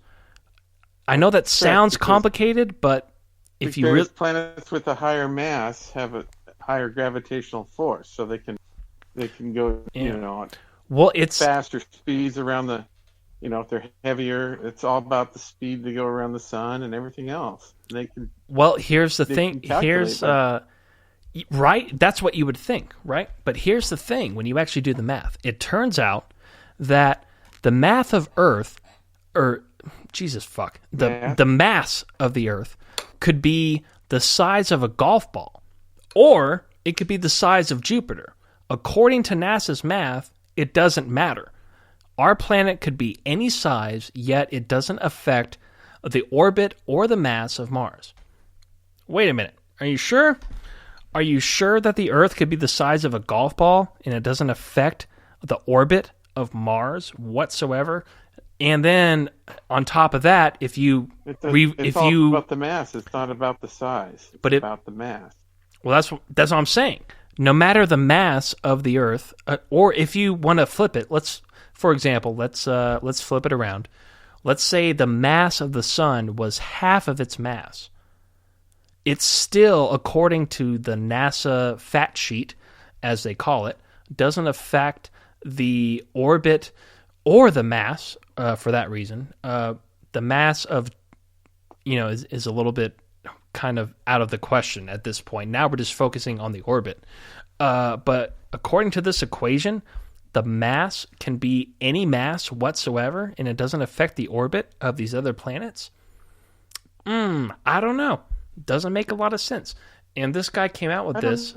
I think they all affect each other, don't they? It's pretty complex. That's the point. It's all mathematics.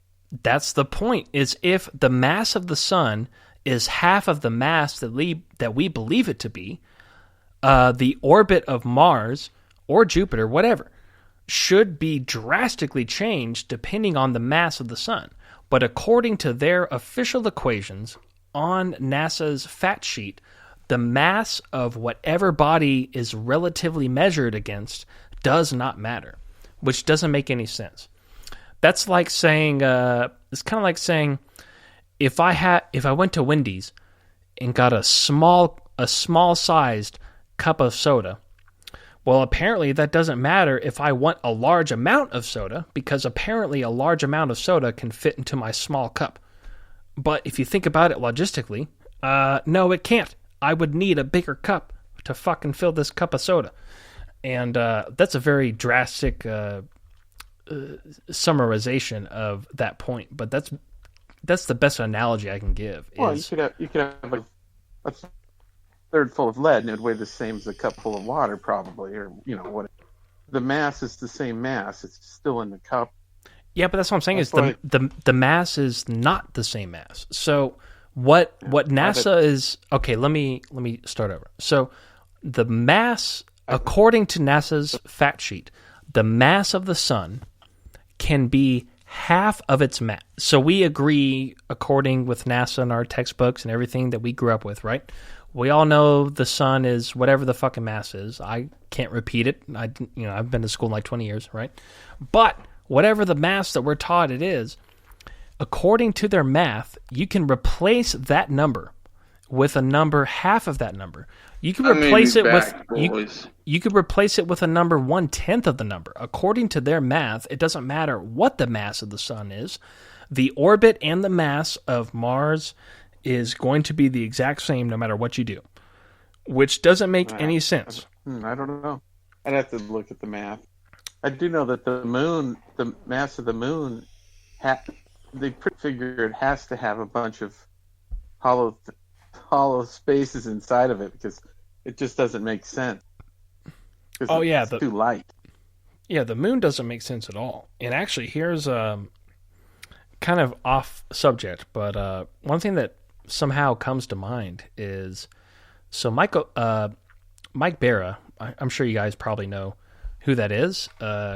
He was telling us one time that, so this is really interesting because, all right, I'm just going to cut to the chase.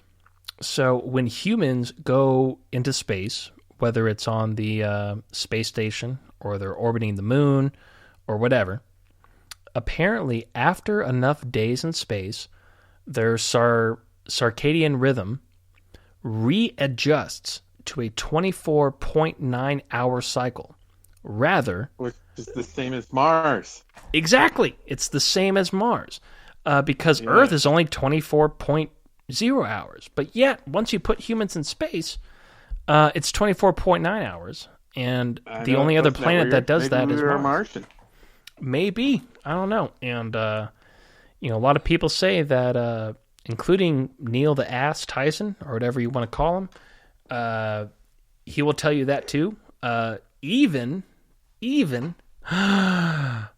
Richard Dawkins. That's right. He says the same thing. And usually you don't take what he says, usually question what he says, but when you really look at it, that's actually true. If we were from Mars, we would have a 24.9 circadian rhythm cycle. So I remember when I was a kid, you'd stay up in the summertime, and it seems like you'd stay up like an extra hour every night. Next thing you know, you'd be going to bed at 5 and 6 and sleeping half the day, and then your parents would get mad. Yeah, I've always felt like 25 hours would be better.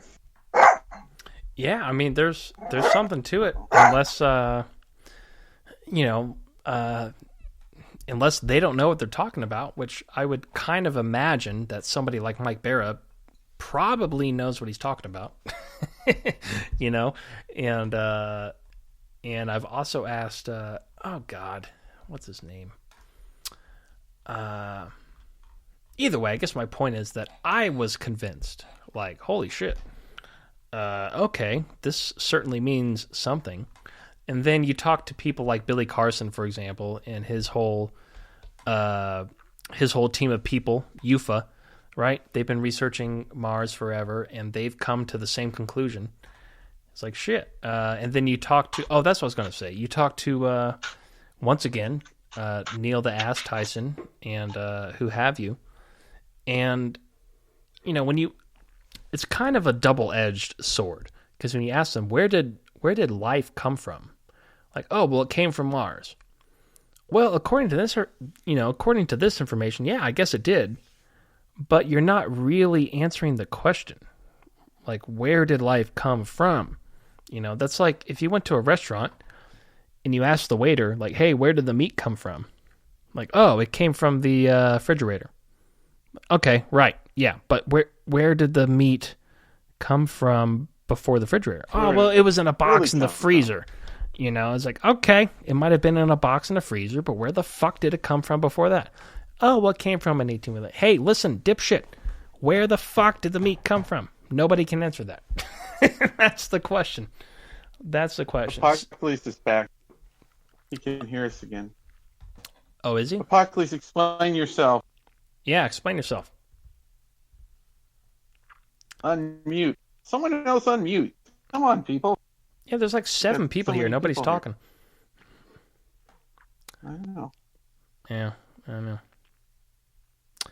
Well, let's see what the chat is saying. I was going to say earlier, the magnetic field and the Van Allen belt, I believe, are two totally different things, aren't they? Or are they related? I don't know. Apparently, what I gather from NASA's announcement about the radiation belt in the 90s, apparently I get a totally different meaning from that. So, because the magnetic field protects our planet from solar wind and all that stuff. It and does. That's what we see. Yeah, it does. But it's also supposed to, maybe not supposed to, but as a result of its nature, humans cannot survive travel through it.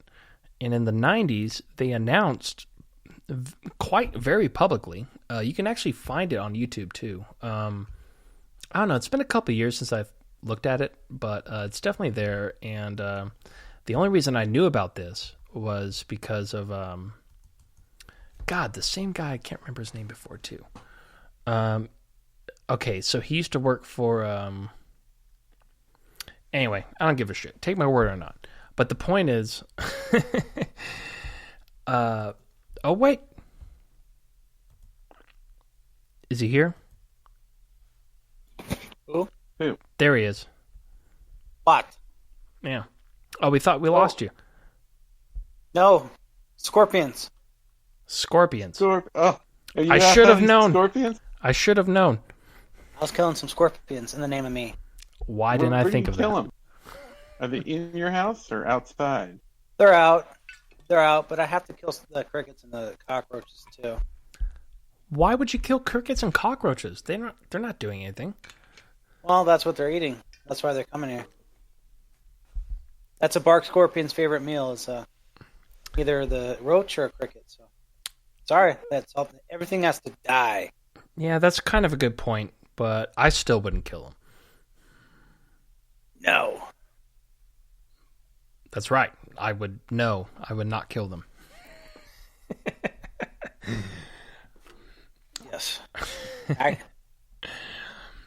right, but yeah, it's just kind of interesting that, I mean, really, I guess ultimately it's just a matter of context, you know.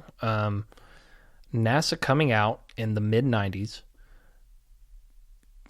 publicly stating to the world, like, hey, we might know how to make humans get through the Van Allen belt without dying in the next few years from now. For you. Read that. Read it out loud. About them dying? Okay. Yeah, that's. I mean, they said it a little more lightly than that in the initial press conference, but that's the point they were getting across. Okay, so let's. All right. Well, this is a pretty. I mean, I can read it, but this is a pretty long article. Yeah, it's good. All right. Well, let me just start off. So, Apollo rocketed through the Van Allen belts, published September 19th, 2014. There was no shortage of threats facing Apollo astronauts on missions to the moon, like radiation. Okay, they don't give a time reference there. Specifically, the dense radiation environment of the Van Allen belts that surround our planet. When it launched Apollo missions through the Van Allen belts on a path to the moon, NASA didn't just hope for the best. Really? Could have fooled me. The agency had studied the Van Allen problem, quote, as it were, knew the risks, and made the decision to go anyway. And not one astronaut... Okay, so here, I'm going to stop right there. Scroll down. It gets better. I'm sure it... Actually, yeah, this part... Talks about who was... Okay, discovered. Okay, yeah, let me read this next part. All right, so the next part, discovering the Van Allen belts. The Van Allen belts were discovered by the scientist whose name they bear, James Van Allen, in the mid-1950s. Van Allen began probing the intricate world of charged particles outside the Earth's atmosphere using sound rockets and rockoons, or in other words, small rockets launched from balloons at altitude. The early experiments were limited to exploring the radiation around the planet from within the atmosphere, but Van Allen had a chance to take his research higher with the advent of the International Geophysical Year, an international scientific collaboration between nations probing into Earth science and solar activity. They basically just said nothing in a huge paragraph of fancy words. Among America's contribution to the IGY was a satellite, and Van Allen won a spot for his experiment on these satellite attempts, and it turned out that the satellite with Van Allen's experiment was the first American satellite to orbit the Earth, Explorer 1, launched on January 31st, 1958. That doesn't say anything about the dangers of radiation about the Van Allen belt. Yeah. They're just talking about the guy and what he did that it was named after, but it doesn't talk about the actual dangers of the Van Allen scroll belt. down to where it says Apollo's 11's trajectory avoiding the worst of the belts. Oh wait, so here's Van Allen belts and Apollo. Is that the section? Yeah. Okay. Yeah, keep scrolling. Apollo All right. 11's trajectory. Okay, so Van Allen belts and Apollo. It was immediately apparent after their discovery that the Van Allen belts would be a problem for men traveling into space. The obvious solution was to limit missions to an altitude safely below the inner belt, which begins at about 345 miles above the planet. But not long after NASA's inception, the agency was thinking about maybe going to the moon, which is about 250,000 fucking miles away, and that meant sending men clear through both Van Allen belts. All right, so now we get to Apollo 11's trajectory avoiding the worst of the belts. All right, I can't wait to hear what this says. The first recommendations for dealing with the Van Allen belts on a possible mission to the moon came in the summer of 1960. Robert O. Pilland and Stanley C. White of NASA's Space Task Group presented their research into the problem at a meeting in Washington. It would be impractical to shield astronauts at the high radiation environment of the inner Van Allen belt. I would agree, they said, but a moderate amount of protection could feasibly protect a crew from the outer Van Allen belt. Oh, good. You still didn't solve the problem of the inner Van Allen belt. You just sort of jumped to the outer part without solving the first part. They didn't go through the meat of it. Okay. I hear you. Half a year later, in January of 1961, NASA was on the path towards the moon with Apollo, though still months away from publicly formalizing the goal when the issue of the Van Allen belt was raised again. The agency's group of trajectory analysis listed as an urgent requirement the need for a standard model of the Van Allen radiation belt, which could be used in all trajectory analysis related to the Apollo program. They needed to know everything they could before routing a crew through the dangerously heavy radiation environment. Okay, I'll just finish the rest of this. This required investigation into the Van Allen radiation belts was... Oh, they actually misspelled this. Was one of the many lines of research going on behind the scenes as NASA brought Apollo from concept mission to public consciousness. And some of the fruits of this research brought non-traditional solutions. In July of 1962, Van Allen himself addressed the American Rocket Society of Radiation and Apollo. The protons, he said, of the inner Van Allen belt, he said, could be a serious hazard for extended manned missions. But, he went on, it might be possible to clear out that radiation by detonating a nuclear payload in the vicinity, or in other words, launching a bunch of nuclear fucking bombs ahead of themselves so they could fly through it. Something if this is the case, we were not told about. The additional material might give the particles the extra energy they needed to escape the Earth's magnetic field. NASA never tried to clear the Van Allen belt with a nuclear bomb. Really? Because you made it sound like you did. But an Atomic Energy Commission test in 1962 briefly made the radiation problem much worse. America's nuclear testing program of the early 1960s was called Operation Dominic. Within this program was a group of atmospheric tests called the Fishbowl events, designed to understand how nuclear weapon debris would interact with the Earth's magnetic field in the event of nuclear war. Oh, really? I thought they were trying to go to the moon. Now they're just trying to think about nuclear war. Okay. The highest of the Fishbowl events was once again, another mistype here, was once called Starfish Prime, parentheses, the first attempt, Starfish had failed, in parentheses. This test saw a 1.4 megaton bomb detonate at an altitude of 250 miles. Rather than clear out the inner Van Allen belt, Starfish Prime added more radiation around the planet. That just proves everything I was trying to say tenfold. Oh my god. Isn't it weird how these have come together? We might be I think we might be misunderstanding what each other is saying, because everything I just read reinforces everything I've been trying to say about 10 times. So we must have some sort of understanding here, misunderstanding rather here. Okay. Yeah. Okay. So just for example, rather than clear the Van Allen belt, or in other words, rather than clear a path for astronauts to go through, this operation added a shitload more radiation around them that they had to go through. And yet they're still flying through in a bunch of aluminum fucking tinfoil wraps. It doesn't make any sense. This actually proves my point even more. They ended up figuring out a trajectory that they could get through the at the end of the belts where they came together. So they weren't exposed for very long. That's what they ended up doing. Well, that would completely contradict everything I just read. But I will give you that there's a lot more to this article. I'm only halfway through, basically. There's only one more bit. Okay, I'm going to read the last bit.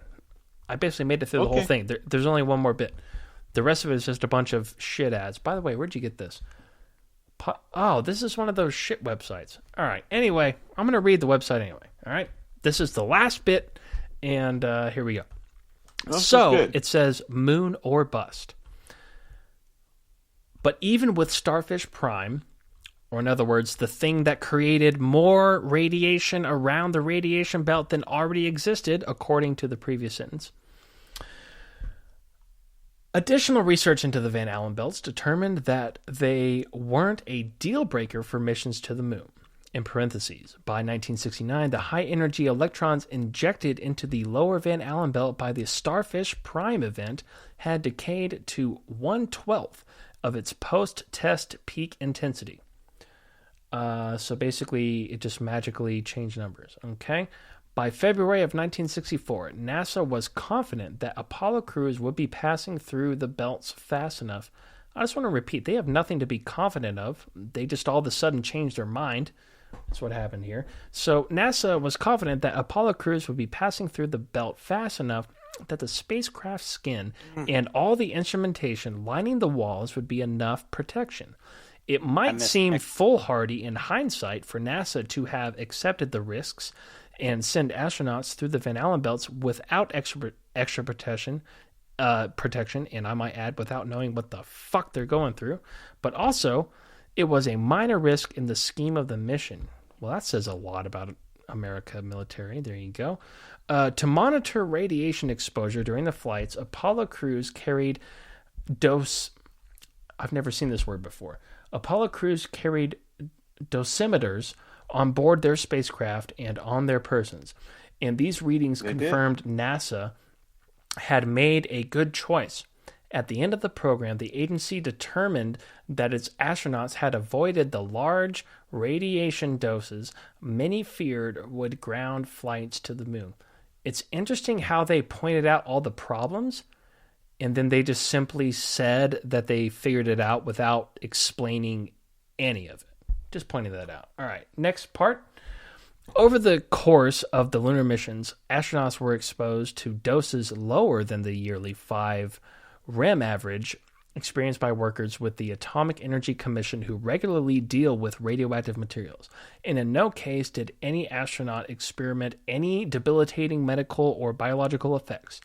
And beside, the Apollo astronauts were former test pilots.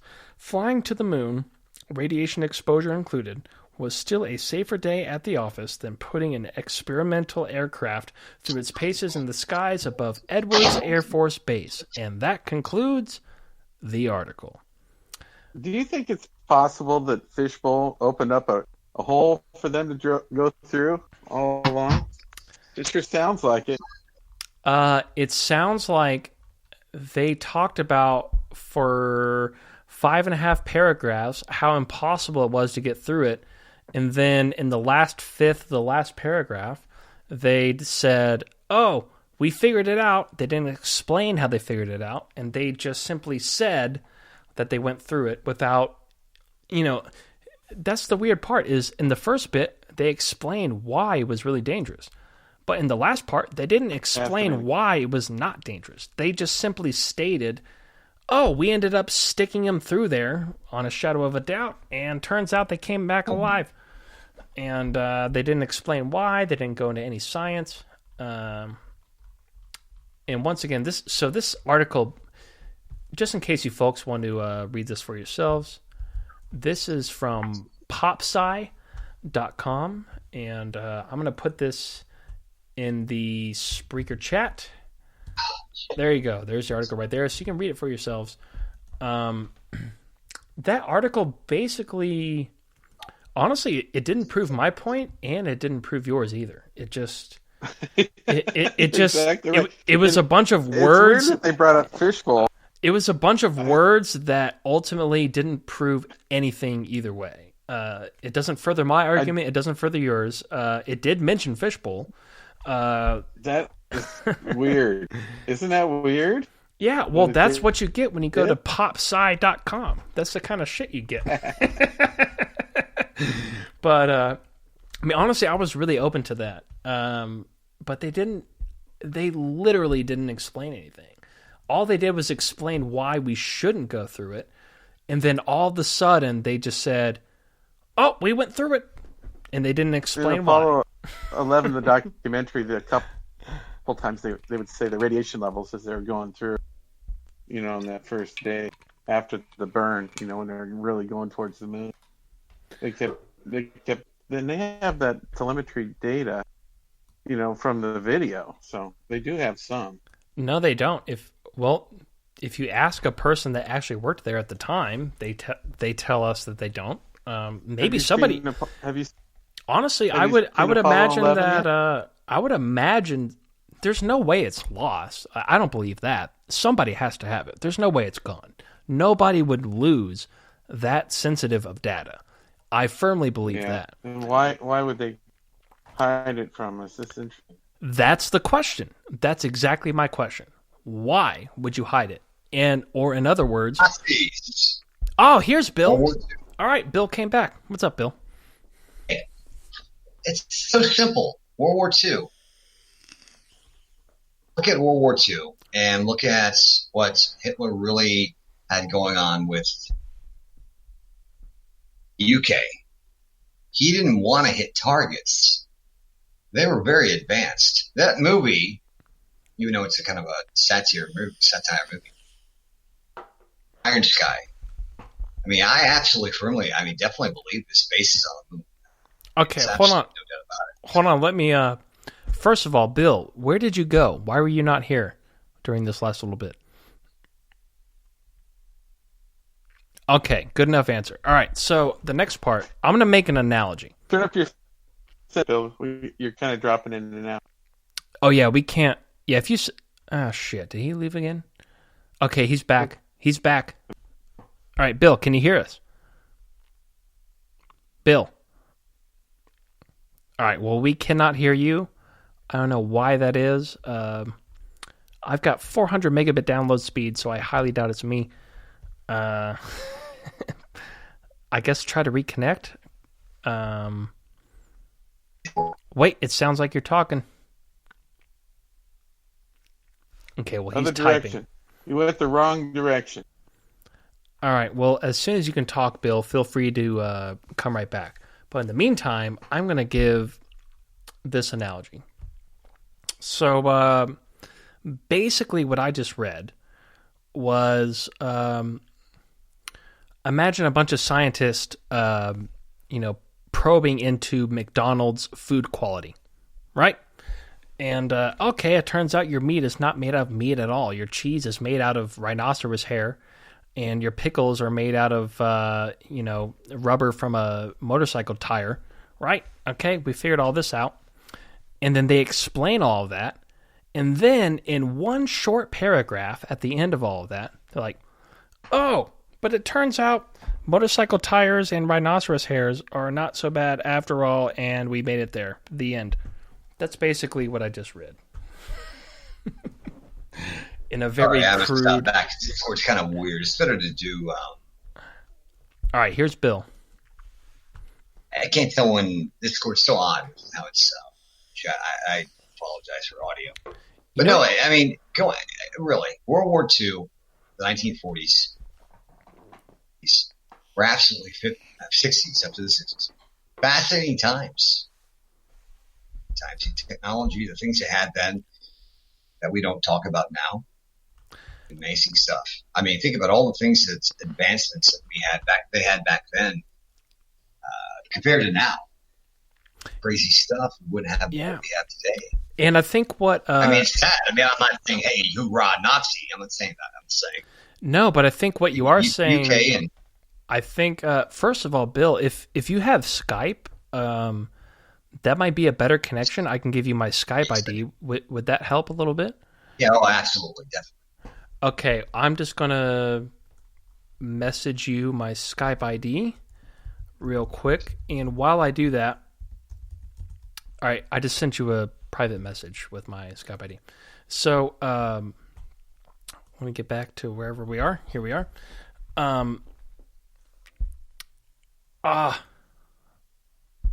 Hold on. I don't think I sent it. Oh, wait, did I? Did it go there? I don't know. We'll see. We'll see in a second.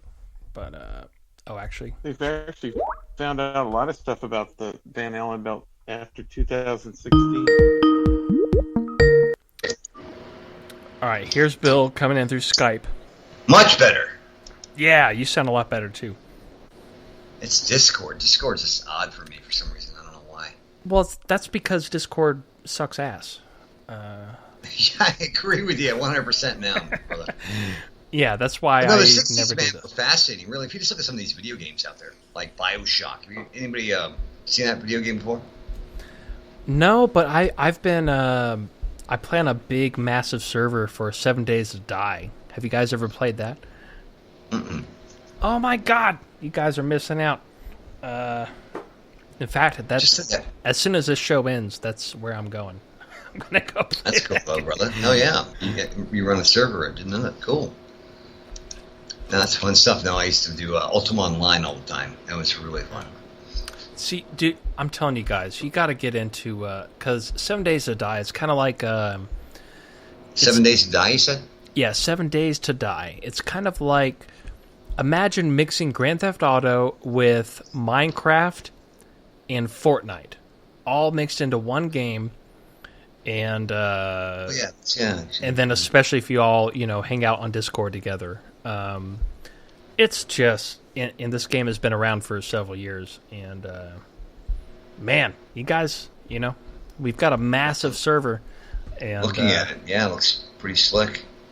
Looks like yeah, looks dude, like that game. God, it's like one game. The graphics they use, man. Totally politically incorrect. They had that one game with running with scissors. Those guys made it.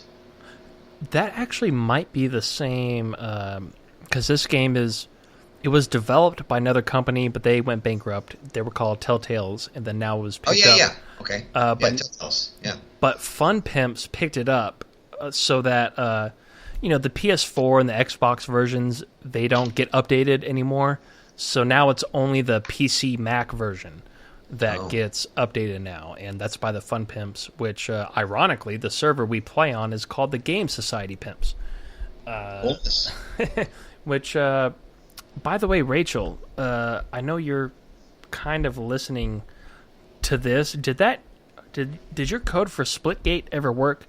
Because they told me it should work now. And that was like 3 weeks ago. I forgot to tell you this. No, I haven't checked in 3 weeks, but last time I checked, no, it didn't work. All right, I will check again and get back to you in the morning, though. All right, we'll try it again, and if it doesn't work, at the very least, I will give you a free month of Game Society Pimps, now. 7 Days to Die, if nothing else. This game looks pretty slick. Oh, that would be freaking awesome. I still want to try that game. Dude, especially playing with these guys. Like, it's just... you could play the game for 3 years by yourself and never get to the level that they already have right from the start for you. And then you just start off with everything, and it's awesome. So let me ask, since you're a gamer too, what do you think about the new Star Wars? It's last, since Disney's taken it over. Well, that's exactly what I think. I think since Disney's taking it over, I have lost all hope. Exactly what he said. It's just trash. It's garbage. Yeah, but I have heard after the last E3, a couple of my friends went to a couple of what do you call them? Little meetings, I guess you would call it. And apparently, LucasArts is actually they are very interested in reobtaining some of their IPs. So that is something that very well might happen pretty soon. LucasArts without that, I mean, come on, it's a Star Wars game. It's too late. The damage is done. I agree. I think the damage is done, but at the same time, I mean, it couldn't hurt it any worse if they picked it back up. It could only be better. But it can, and they will. I don't think so. I think if LucasArts picks it back up, they would I mean, surely it wouldn't have, most people would just ignore it for sure. I agree with that. But the actual game itself will be light years better, no pun intended, than... It really sucks. You know why George Lucas actually sold? It wasn't the money. I mean, he was so offended that everyone was so angry with him that I liked the prequels. I think the prequels were awesome. I liked especially Revenge of the Sith, but Bill, it was about the money. That's why he sold it. It was about the money. Yeah, it's I don't always think been about the money. That's why all of his fans are really, really pissed. What do you mean? Say again? It was what? All about what? Well, she said it wasn't about the money. She agreed with you. And, yeah. It's weird. I mean, I love the prequels. I like the games, especially the Revenge of the Sith. Was just a badass movie. I don't know why people. I mean, I didn't like the actor who played Anakin. He was kind of sucked balls a little bit. But yeah, Leonardo DiCaprio would have been good. I think maybe, possibly. But yeah, no. I mean, other than that, it was killer. I mean, Ian McGregor was a killer actor in that flick. So all it takes is one bad actor to ruin the whole movie. Well, he's kind of silly, And his parents were terrible too. I mean, but to kill a whole franchise over that, I mean, that's ridiculous. Yeah. When they killed Solo off, that ended it for me. You can't kill. They said they're Solo bringing off him like back that. now. It doesn't. Is he alternate timeline universe like a Marvel deal? Did you guys like Endgame? I have not seen it yet. Me neither. Oh, really? Oh my God! You've got to see Endgame. That is absolutely, I think, one of the best movies in a while. Really? I was really, really disappointed with Captain Marvel, so I. Oh well, yeah. I hesitant to see Endgame. Oh yeah, I enjoyed stopped Shazam. watching all those. I thought Shazam was awesome. Yeah, I didn't see that one yet. What about the John Wick movies? You guys like that too? I like the first one. I still haven't seen 2 and 3. They should have went more I with the loved Matrix, one. man. Wait, there's a 3? Yeah, No, yeah, there's 1, 2, 3, and they got a 4 coming out. Yeah, there's actually a 4th one coming out. Yeah. It's a big trilogy. The 3rd one's supposed to be the best one. Well, let me clarify with the Nazi thing. I am not pro-Nazi at all. I'm just trying to state facts that Churchill had a hard-on for Germany, and Hitler was trying to make peace the whole time. And I just want to clarify that. This is just history. That's all. It's that, I mean, literally Hitler did not want to go, because who was the prince or the king that they actually dethroned because he was German. He was so Hitler did not want to go to war with the UK. It was Churchill who actually was the crazy son of a bitch that did all that shit. That's history. It's nothing to do with me. Yeah, Stalin, that is true. Yes. and Stalin was the one that invaded Poland, started that stuff anyway. So it's unbelievable what we learn in history. I thought Stalin came after Hitler. Though. Yeah, it's kind of funny that Bill Burr, in his, I think it's his last stand-up special he did. It might be 2 specials ago. First of all, yeah, he's the fucking best. Second of all, yeah, he did a whole 20 minutes on this. I don't know how he drug it out for so long, very successfully, but basically his whole point was, Hitler, yeah, he had 8 million kills or something, but Stalin, 60 million Stalin had 60 million kills. How come we don't talk about somebody being the next Stalin? Why do we talk about them being the next We called him fucking Hitler? Uncle Joe. Jesus Christ. I mean, come on. What the fuck? It's such a good one. Because America fucked up and we don't want to admit it. We should have gone after Stalin, too. At the same time. FDR was a piece of shit, man. So, I those agree. things were covered up. But, Nikola Tesla, he was absolutely treated like shit, and we whacked him off. So it's like, I mean, come on. There's so many things. That guy's got an amazing history, Nikola Tesla. That death ray I was telling you about with Israel, that is absolutely true. There's nothing really... YouTube's really... If you noticed over the years... don't you remember the days on the internet when you could surf and you could learn things and you could Now it's all Google controlled. So you go on YouTube and you look for things, and it's not there anymore. You got to really dig and dig and dig. And you have to, at the very least, you have to second guess everything you read. Mm-hmm. And oh, absolutely. God almighty, yes, for sure. Yeah, I mean, I remember back in like 1993, maybe 94. We used to, my dad was like on top of the whole technology curve. He was the first one in our neighborhood to have the public internet, and so that was right around when like Mortal Kombat 2 came out. And I was a little kid. So was that 93? Really? That long? Really? Yeah, I think Mortal Kombat 1 was like 91 or 92, and then Mortal Kombat 2 was like 93 or 94. Something like that. It was somewhere around there. I remember Mortal Kombat 2 because a bunch, like all the kids in my neighborhood would fucking come over to my house every day, and we would look up the cheat codes to Mortal Kombat 2. And I remember this one time, it was actually the first time, I believe, we thought we looked up the website and we clicked the link, and the old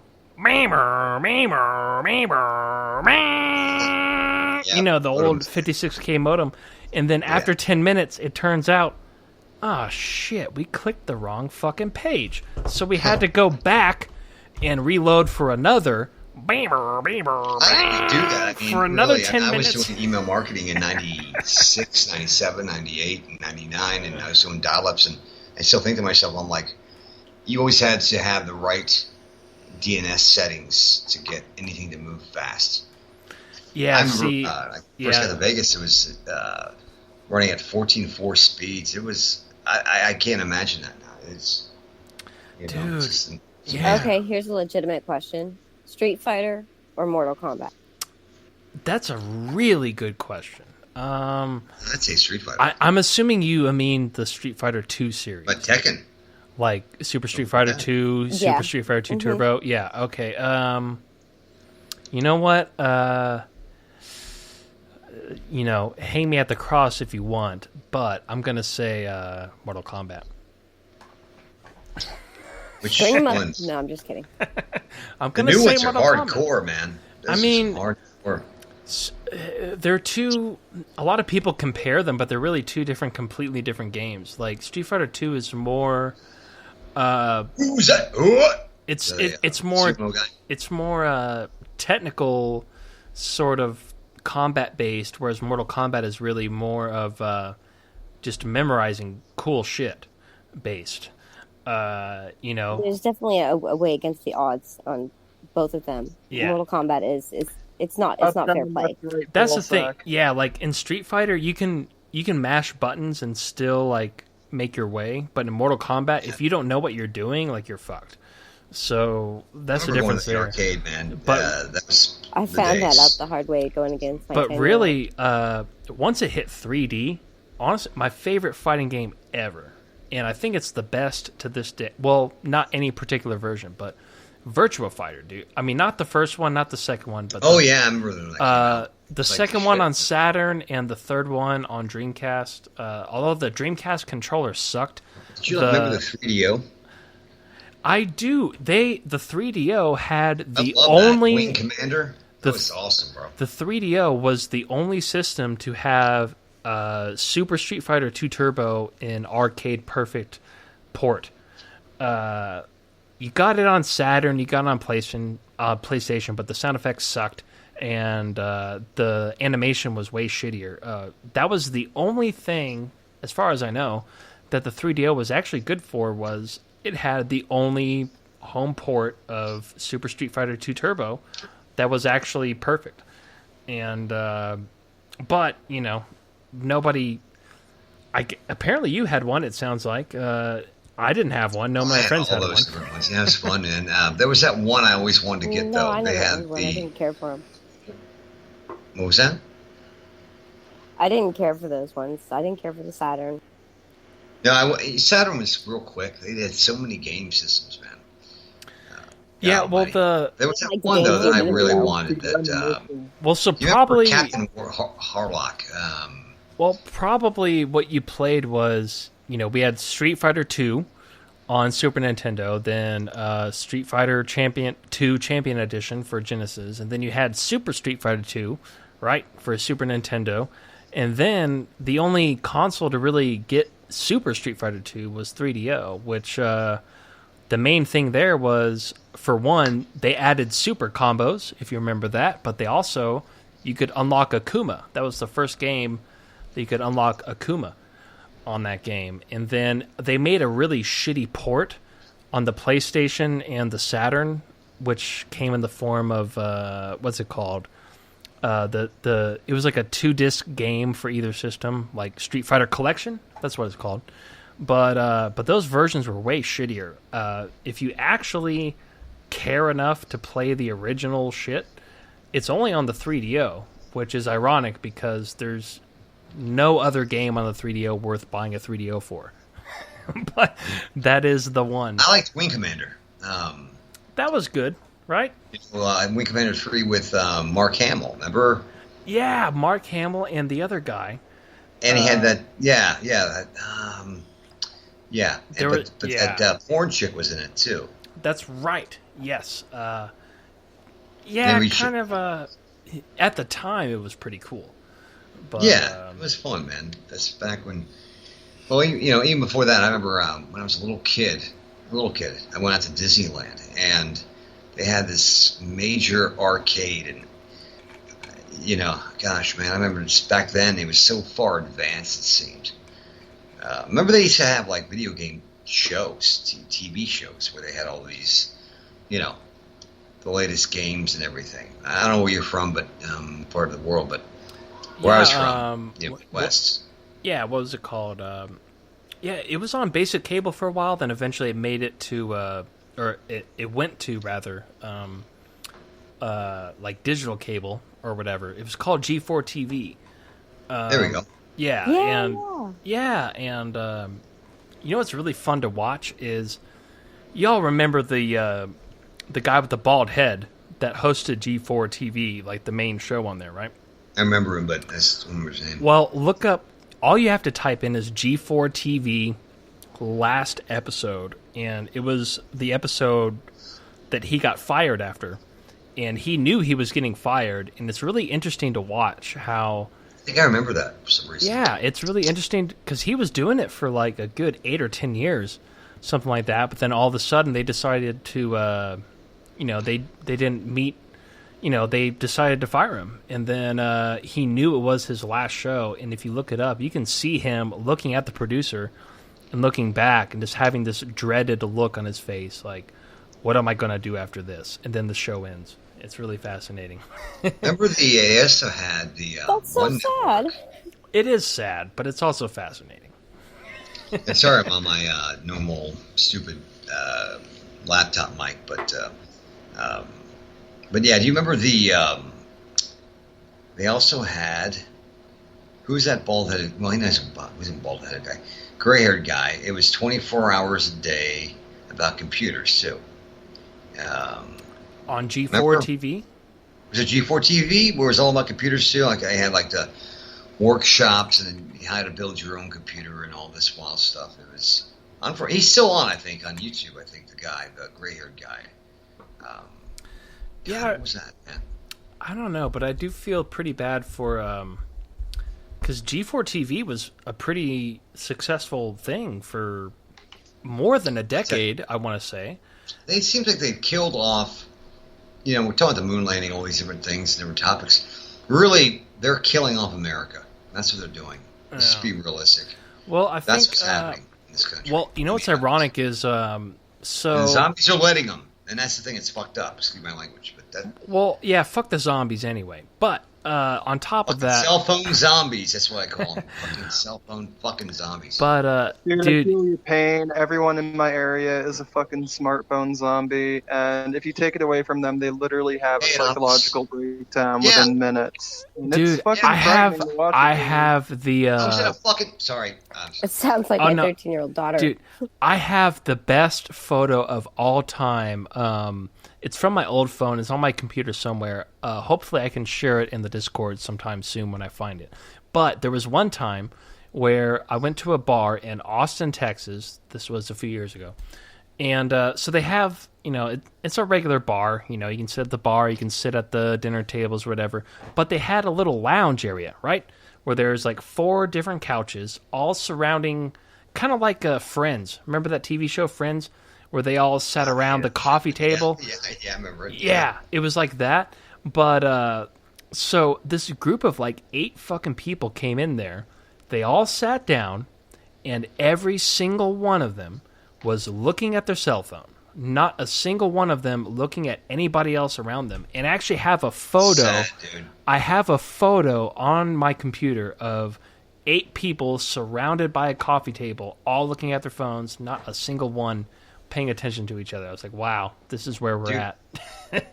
Yeah, I got one for you, man. It's like I was at a pharmacy, and I was behind this woman, probably in her 20s, late 20s, early 30s, and the pharmacist was talking to her. This is something like a serious question about some problem, female problem she had. I mean, it sounded pretty goddamn serious.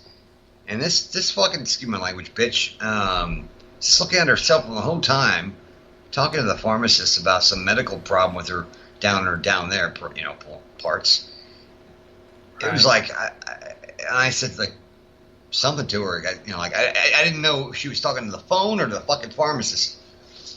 I was just blown away. After that, I was just like, Jesus Christ, people are fucking gone. So when people ask me, what do I do for a living? It's very simple. I sell products to fucking zombies. That's what I do. Yeah, I guess so, right? Yeah. And I mean, that's for years. I asked myself that question. What do I do?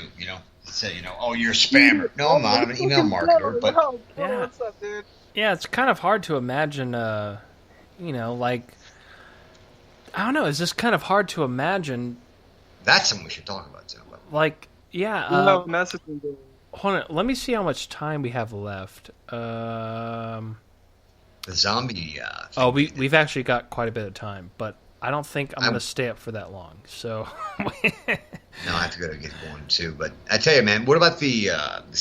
Do you remember hearing the military exercise they had? A Walking Dead style exercise, a legitimate exercise the military had out. I forget what island it was, but they. Are you talking about the Walmart thing? No, not the Walmart thing. It was an actual exercise. All these people they took out to an island, and I think Southern California somewhere, and it was people acting as zombies, and the military had to kill and contain these people. And look up zombie outbreak military. You'll find it. It's Really, what's gonna happen when the grid goes down and people can't get their fucking smartphone fix? Well, they're gonna die as is intended. Yeah, exactly. Yeah, and so Bill, hold on real quick. So I know we've got a couple of new people in the Discord. We've got Charlie and Reds. That's all right. But real quick, so you just reminded me of something. So that's kind of the ironic part. I can't really. Apparently, I'm not allowed to talk about this. But I can at least describe it. Hypothetically speaking. Yeah, I can at least describe it. So, I always use the word hypothetical, and you're fine. So hypothetically, my so one of my best friends, in fact, actually my best friend. So you know how they have the Navy SEALs, right? SEAL Team 6, all that good stuff. Well, the Marines have their own equivalent of that, so to speak. And one of them was my best friend growing up, or is my best friend growing up.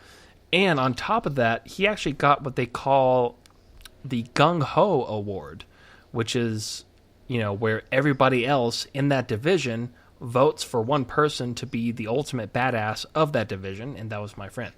Cool. So right before he retired, a couple years ago, which, it was kind of weird because for about 8 years, we couldn't really, he couldn't tell me what the fuck he was doing, and I knew he was doing some shit, but he couldn't tell me. Man. Exactly. So right before my friend he was retired, an airborne ranger, by the way, and he changed his life forever. He was totally changed man. Come back. See, yeah, that's the same thing. Like, my friend will never be the same guy that I became best friends with ever again. Yeah, he's totally changed. But before he did retire, he invited me to his house on base, which I was already pretty skeptical about that. Like, I felt really sketchy just being there. All the training they go through. Oh, my God. Dude. And so he showed me some technology and actually let me use it. That he was not supposed to let me use. He was not even supposed to talk about it, but, he... What did it do? But he let me use it, and... And talk about, hypothetically speaking, it was technology that he wasn't allowed to use. Yeah, so hypothetically speaking, he let me use a headset that... once again, this is hypothetically speaking. This is not real. I do not know anybody that has ever worked for the Marines. So he gave me this headset, and essentially what it does is, I think the best way I can describe it is to just give you an example. Let's say that you dug a hole in the ground, and you built cement all around your hole in the ground. Let's say you were 8 feet deep in cement, 8 feet wide, 8 feet under, 8 feet length, 8 feet whatever, and you're like under fucking ground. Mm-hmm. Well, hypothetically speaking, this technology, you can just put it on your fucking head, and you can hypothetically tune it to wherever the fuck you want to hear. It doesn't matter how many feet of concrete, how many feet of whatever that you put between that little antenna thing. I don't even know what it's called, hypothetically. Whatever that thing is. And you can hear them whisper between each other, between all of that layers of concrete. And right then and there, I was like, oh, there's literally no such thing as privacy anymore. That's what got me in trouble, man. And this is all hypothetical, by the way. Absolutely. If my phone hears me talking about Breaking Bad, I start getting commercials about Breaking Bad and Walter White and shit. Like, of course we're being listened to, nigga. No, but this is like... I said that like, years ago. Of course we're being listened to, but now we, cannot be not listened to. Oh, yeah. That's kind of the Privacy's difference. Dead. It's an illusion now, especially...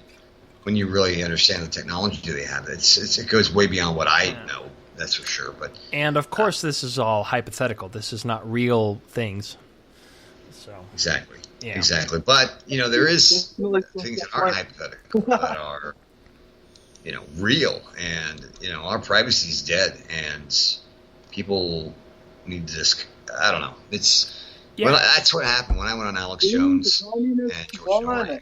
Communists fucking won. It was all a lie, man. World War II didn't turn out the way we thought.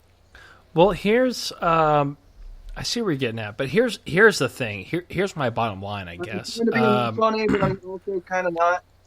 All right, hold on. I'm going to let you. I'm going to give you your whole own platform in just a second here, Mr. You're good, man. Just keep on doing Anonymous. your thing. I love what you're doing, man. Okay, well, I'm going to give you your own platform anyway, but basically my point is, I don't know, it's just, I don't know, it's one thing to, okay, here it is. It's one thing to believe that something is happening in your reality, right? But once you actually know that something is happening, it changes everything. It changes. It changes the way you cook eggs. It changes the way you wash your hands. It changes the way you wash your clothes. I mean, it changes fucking everything, and that's really there's no way around that. But anyway, Anonymous Radio Redux. I don't know how to spell that word. What were you gonna say? Not a lot to say. Just. Yeah, about seeing it to believe it. Like, that's kind of the experience I had in Arizona in March, in Phoenix. when they started spraying us, and it was happening every day. And we're talking March and early April. It's Talking supposed about to be the like at least chemtrail 60 type thing? degrees. Wait, hold on. Dude, it was motherfucking so cold out there. So cold. It was colder in Arizona after they were spraying than it was in Boston, where I left like 3 days before in a Greyhound bus. Like, I Okay. believe the chemtrail shit. I have to add some credibility to what he said because, first of all, anonymous radio, dokes, Like I'm Redux. I'm a traveler. I travel everywhere for fun. I live out of storage units. It's a gypsy thing. It's what I do. Yeah, no, hold on, but Redux. Redux. Okay, so believe it or not, so I was living in California for a while, but I'm actually in Phoenix, Arizona right now. And one thing I have noticed that I can attest to is that for the last year of living in California, especially living next to the base right there by Oceanside, if anybody can help me, I forget what it's called, but there's a military base right there. I never saw a single fucking chemtrail ever in a whole year. As soon as don't see a lot out here. as soon as I moved back to Phoenix, every other day, it's right there. And we've had Matt Landman and what's his name on with Matt Landman on our show. And there's first of all, if any of you guys like really actually are interested in learning what the fuck these chemtrail people are talking about, I've always go listen. Go on YouTube. There's a documentary called Frankenskies. Again, that's Frankenskies. Look that YouTube video. It's a full documentary. It's free on YouTube. They have a second documentary coming out pretty soon, and just watch that shit. And that's it. Well, just watch that shit. It's hard for me to buy it. I'll watch a documentary when I have time, but you guys all have heard of shortwave radio, right? Obviously, yeah. Well, I mean, I don't know if it's still big or it's not, but I used to do a lot of shortwave radio interviews under a different name, and they were talking about this when I was 19 years old, 18. Chemtrails. There's one guy who would make such a big deal. Well, this is why I am on the fence about this. I don't claim to know what they are, but I believe something is happening. All right, well, Bill. Definitely something's happening, but let me just say, I mean, here's this guy. I mean, the sovereign citizen movement, whatever you want to call it, all these conspiracy guys. This guy and his wife lived in Florida. They ran a shortwave network. The guy's name was also that was on the network was Bill Brumball. So I've been exposed to this stuff for so long. But the thing is that this guy that was, I remember calling the owner of the network. I mean, this was when I was 19 years old. I was doing different radio under a different name. And anyway, he would always complain. I mean, really, seriously, bitch and complain that his wife was getting, this is in Florida, his wife getting sick from chemtrails. I mean, he was so paranoid to the point. But then he was selling to all the same people, the thousands that listened on this shortwave radio, in Belize, land to escape the country that was literally had, what's the waste they call it? That come from the city. Basically, he was selling patriots fucking shit land, where everybody who moved down there got sick because they were living on shit. Yeah, I was about to say shit people, but yeah, that's good enough. Yeah. You know what I mean? It's just like when I hear these things, I'm like, I got to see something concrete about the chemtrails, because to me, it makes perfect sense. I mean, I did shows with these truthers, these right-wing assholes for fucking years, and all they're doing is selling you lies. The government promotes these people because they make us seem like we're crazy. The Alex Joneses, the Chuck Ocellis, the fucking... Yeah, if anybody's fucking good, Alex Jones is absolutely completely full of shit. All right, well, here's the thing is... here's where it kind of gets interesting. Is I'm just a fucking journalist, man. That's all. Hold on. All right, so here's where it gets kind of interesting. First of all, so I just shared a link in the Island of Misfit Toys, I guess we're called now.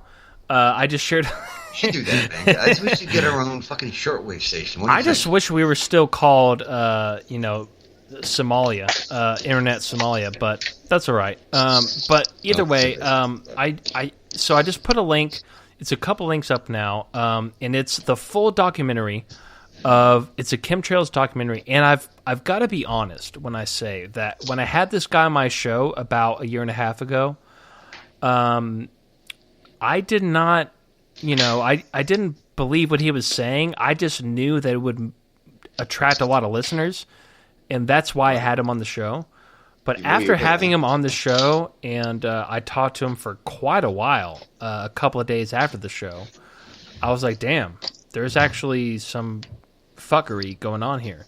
And he actually, the way I described it before is... anonymous. It's a little bit of a... When you watch the documentary, it's a little bit of a slow start, I guess you would say, but at the end of the documentary, I would say it's the most well laid out, as far as fact by fact goes, documentary that I've ever seen. And regardless of whether it was about chemtrails or whatever, just the way that he produced it was very well produced. And then you just look at all the information coming from these Freedom of Information Acts going back to the 20s and 30s and 40s. And it's about Hitler and being alive. Did you see that one? Well, even before Hitler, we were still geoengineering before that. And all that. But either way, my point is, I do have the link. So what is a chemtrail, though? I mean, really? I mean, honestly. I mean, well, here's the best answer. I can explain that to you real simple. In fact, I have a link on my website with the clear diagrams and demonstrations. Here, let me fucking... Yeah, okay, all right, go ahead. I mean, what does it look like to me? This like... It'll take a minute. Wait, let him go ahead. Yeah, let him go ahead real quick. Go ahead. I'm just saying, man, like, a chemtrail doesn't disappear. It spreads out, it causes haze and feathery clouds, and we don't know what it is. We just know it's chemicals, and we know the government probably... Yeah, this guy would always freak out and go, oh my God, it's my wife, she's getting sick. Chemtrails disappear. They're from regular aircraft. All right, that's funny you said that, because that's kind of exactly what I was going to say, except in a little more detail. So I grew up in Houston, Texas, which is... We have one international airport, one of the most international airports of all international airports, and we lived right underneath it. And then on top of that, we had another airport, if that wasn't enough. So a lot of my friends that... Because here's a weird thing. Like I mentioned earlier, I grew up skateboarding and playing music. Like, this is not... I never meant to do what I'm doing now. So all of my friends I grew up with, they don't give a shit about my show. They don't give a shit about what I talk about. Like, they don't give a shit. Hobbies, bro. But one thing that we do agree to disagree on is chemtrails. And their main argument is, well, we live above an airport. How come, we don't see fucking, we see trails all the time, for one. And then for two, whenever... And so, but here's the thing, is when you look up, when you look at actual, what do you call it? Commercial airliners, when you look at actual commercial airliners, never, ever, and I mean never, and I mean ever, never do they leave what we call a contrail behind them. Never. If they do, it only sits there for about a couple of minutes, and it phases away. So then, what the fuck are all these? So what the fuck are all these other planes that are leaving? Not only are they leaving contrails, but in the documentary that I just linked in the Discord here, if you somewhere in that documentary, you will see very full footage of planes that are leaving 5 different mists of trails coming. I've never seen a mist. I've always seen that's the point. White exhaust. That's the point, because white exhaust, it disappears after 60 to 90 seconds. Yeah. But I've seen some wild stuff in Vegas. I mean, I've no doubt. I mean, I've seen... And that's the thing is, like... There's one time, you mind me telling the story, that I've seen something really fucking let me just finish this point real quick, and then, yes, I would like you to tell that story. So real quick, back when I interviewed this guy, I was living in Texas. I had some chemtrails there, but I wasn't really convinced. Then I moved to Austin, and it was like, damn, it's every fucking day. Then I moved to Arizona. Damn, it's every fucking day. But then I moved to California, right next to a military base, and then all of a sudden, I didn't see a single chemtrail for a whole fucking year. I was like, I wonder what's up with that. But then... if you look at the sky right now, there's absolutely nothing. Until I moved back to Phoenix. And now I'm in Phoenix right now for the last few months. And it was like, holy shit, as soon as I moved back here, there was chemtrails every single fucking day. And you got a good data center down there, by the way. And then there's that's my point. I was in California right next to Camp Pendleton. I didn't see a single chemtrail. Yeah, that's what I was going to talk about next. I didn't see a single chemtrail for a whole fucking year. I was closer to that base than I am now in Phoenix to the next base as closest to me. So that doesn't make sense already. But then, especially in the documentary that I just linked, there's plenty of footage where they show, because let's just, bite the bullet and say, okay, it's just passenger airliners, right? Well, if that were the case, there should be 3 streams based on the planes that are known to be flown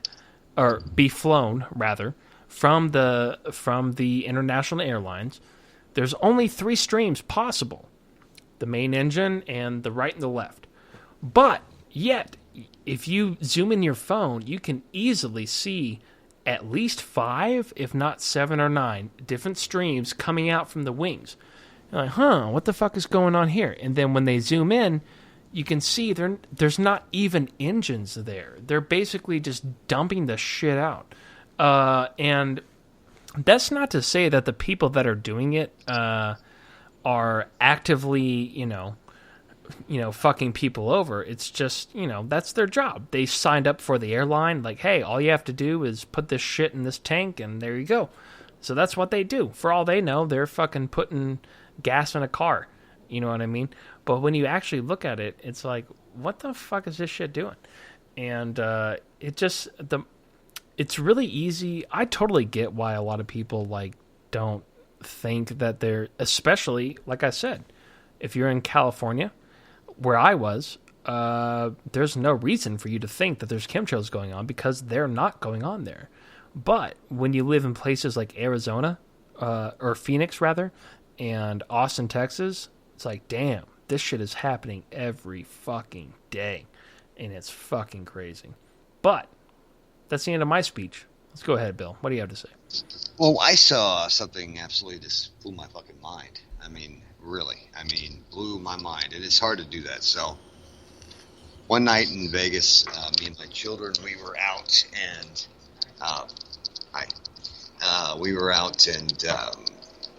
just going to Taco Bell. It was just really strange. And we got the good old camcorder out and tried to videotape this. It was impossible. It was weird.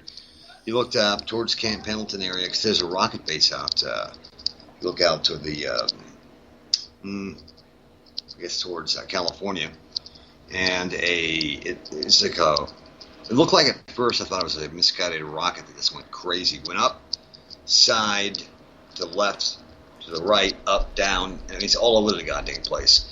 And it definitely was something that was experimental. There's no doubt about it. And it tried to shoot up, but then it came back down. It was going all kinds of weird ass directions. This went on for about 45 minutes.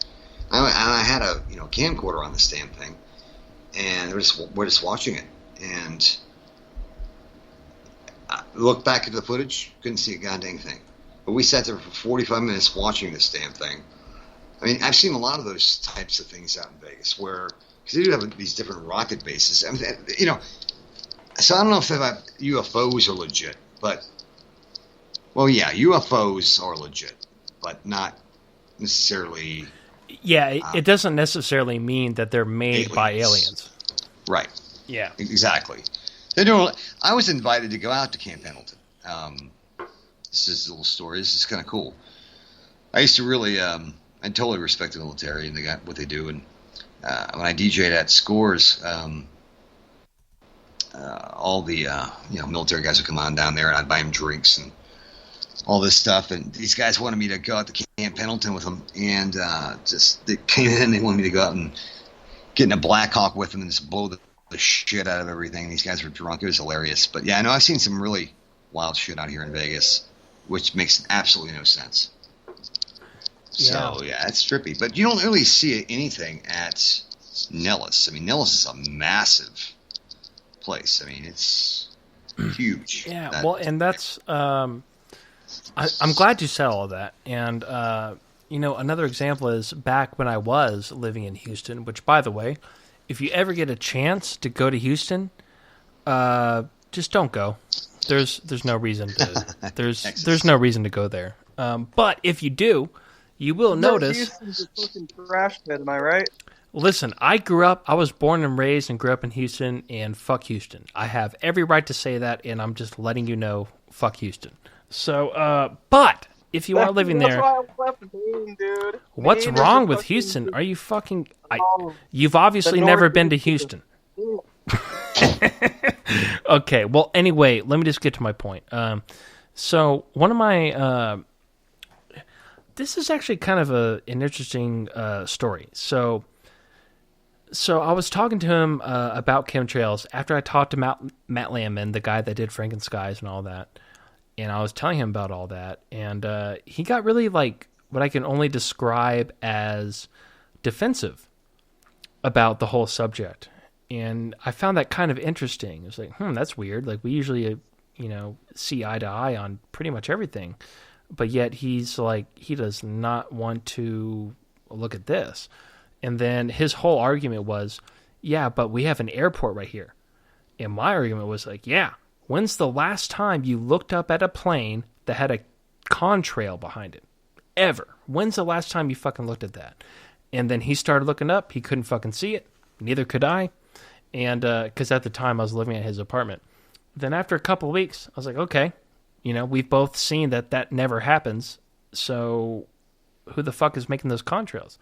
And then he finally admitted to me, after years and years of,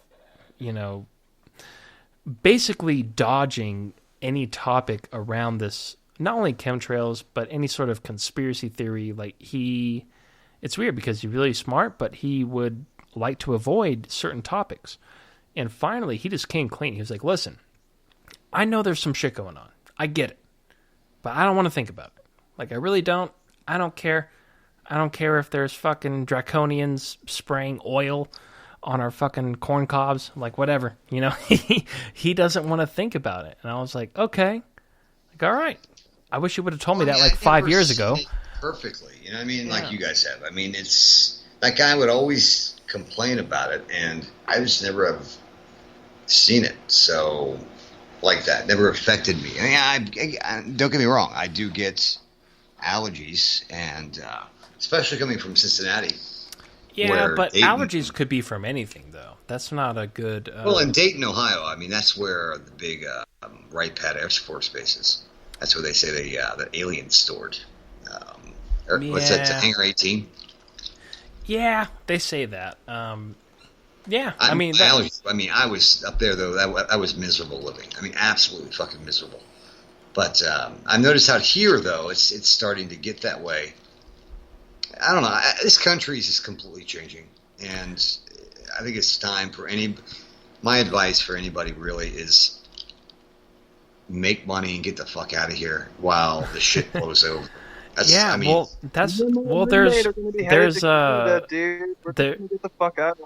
There's two questions. First of all, back to where you were living, Bill. I've got to ask: did you ever experience any certain moments where, like, I don't know, it's kind of hard to put into words, but I guess the best that I can explain it is all of a sudden there's a change in audio frequency, just in general. Like whether you absolutely. Right? Have you experienced that? You know what I'm talking about? Yeah. I know exactly what you're talking about. Yes. So what the fuck is that? What is that? Like I don't know what it is. Like, I just know that I. For example, man, this is a good example.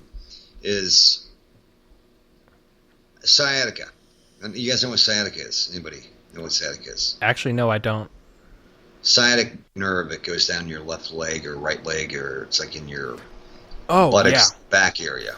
Yeah. It's crippling. If it goes off, it's crippling. Conditions that exceed 3 syllables are for old people. Well, yeah, right. It's for old people, you think. I right? am really old. But my ears too, though. It's really fucking strange. I don't understand. It's like certain places in the city at certain times. Never happened in my life. My ears will start popping. It's very strange. I don't get it. You're right. No, absolutely. Yeah, no, and honestly, look at the I don't. Monroe Institute. I don't get it either, but I do know that when I live in Houston for more than 3 months, that'll happen a couple of times. When I live in Phoenix for a few months, it'll happen a couple of times. But I can live in Southern California. Never happens. Ever.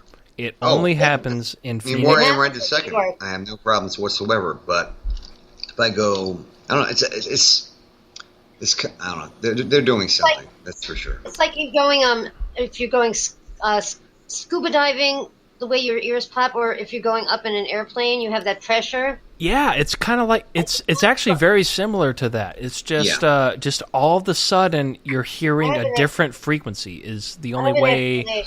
And I know Bill knows what I'm talking about, and I know you do too, Daryl.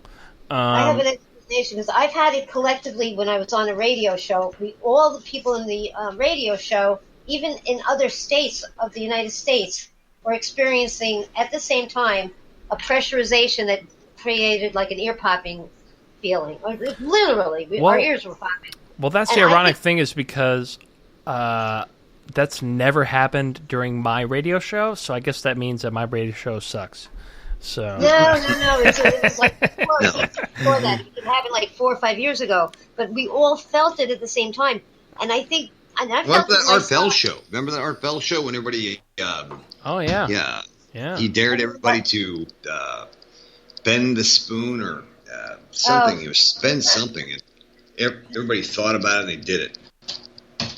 I don't think it has anything to do with the collective consciousness. I just was thinking we were all experiencing something because something actually was happening that was causing us to feel that pressure, and that only could mean something was above us that was very large. Earthquakes that are happening just recently. Yeah, but I'm sort of led to believe, especially, because I used to live in California for like a few years, and then I moved back to Texas. Once I got back to Texas, it started happening. Once I got back to Phoenix, it started happening. But then once I got back to California, it stopped happening, just like it was not happening when I was there in the first place.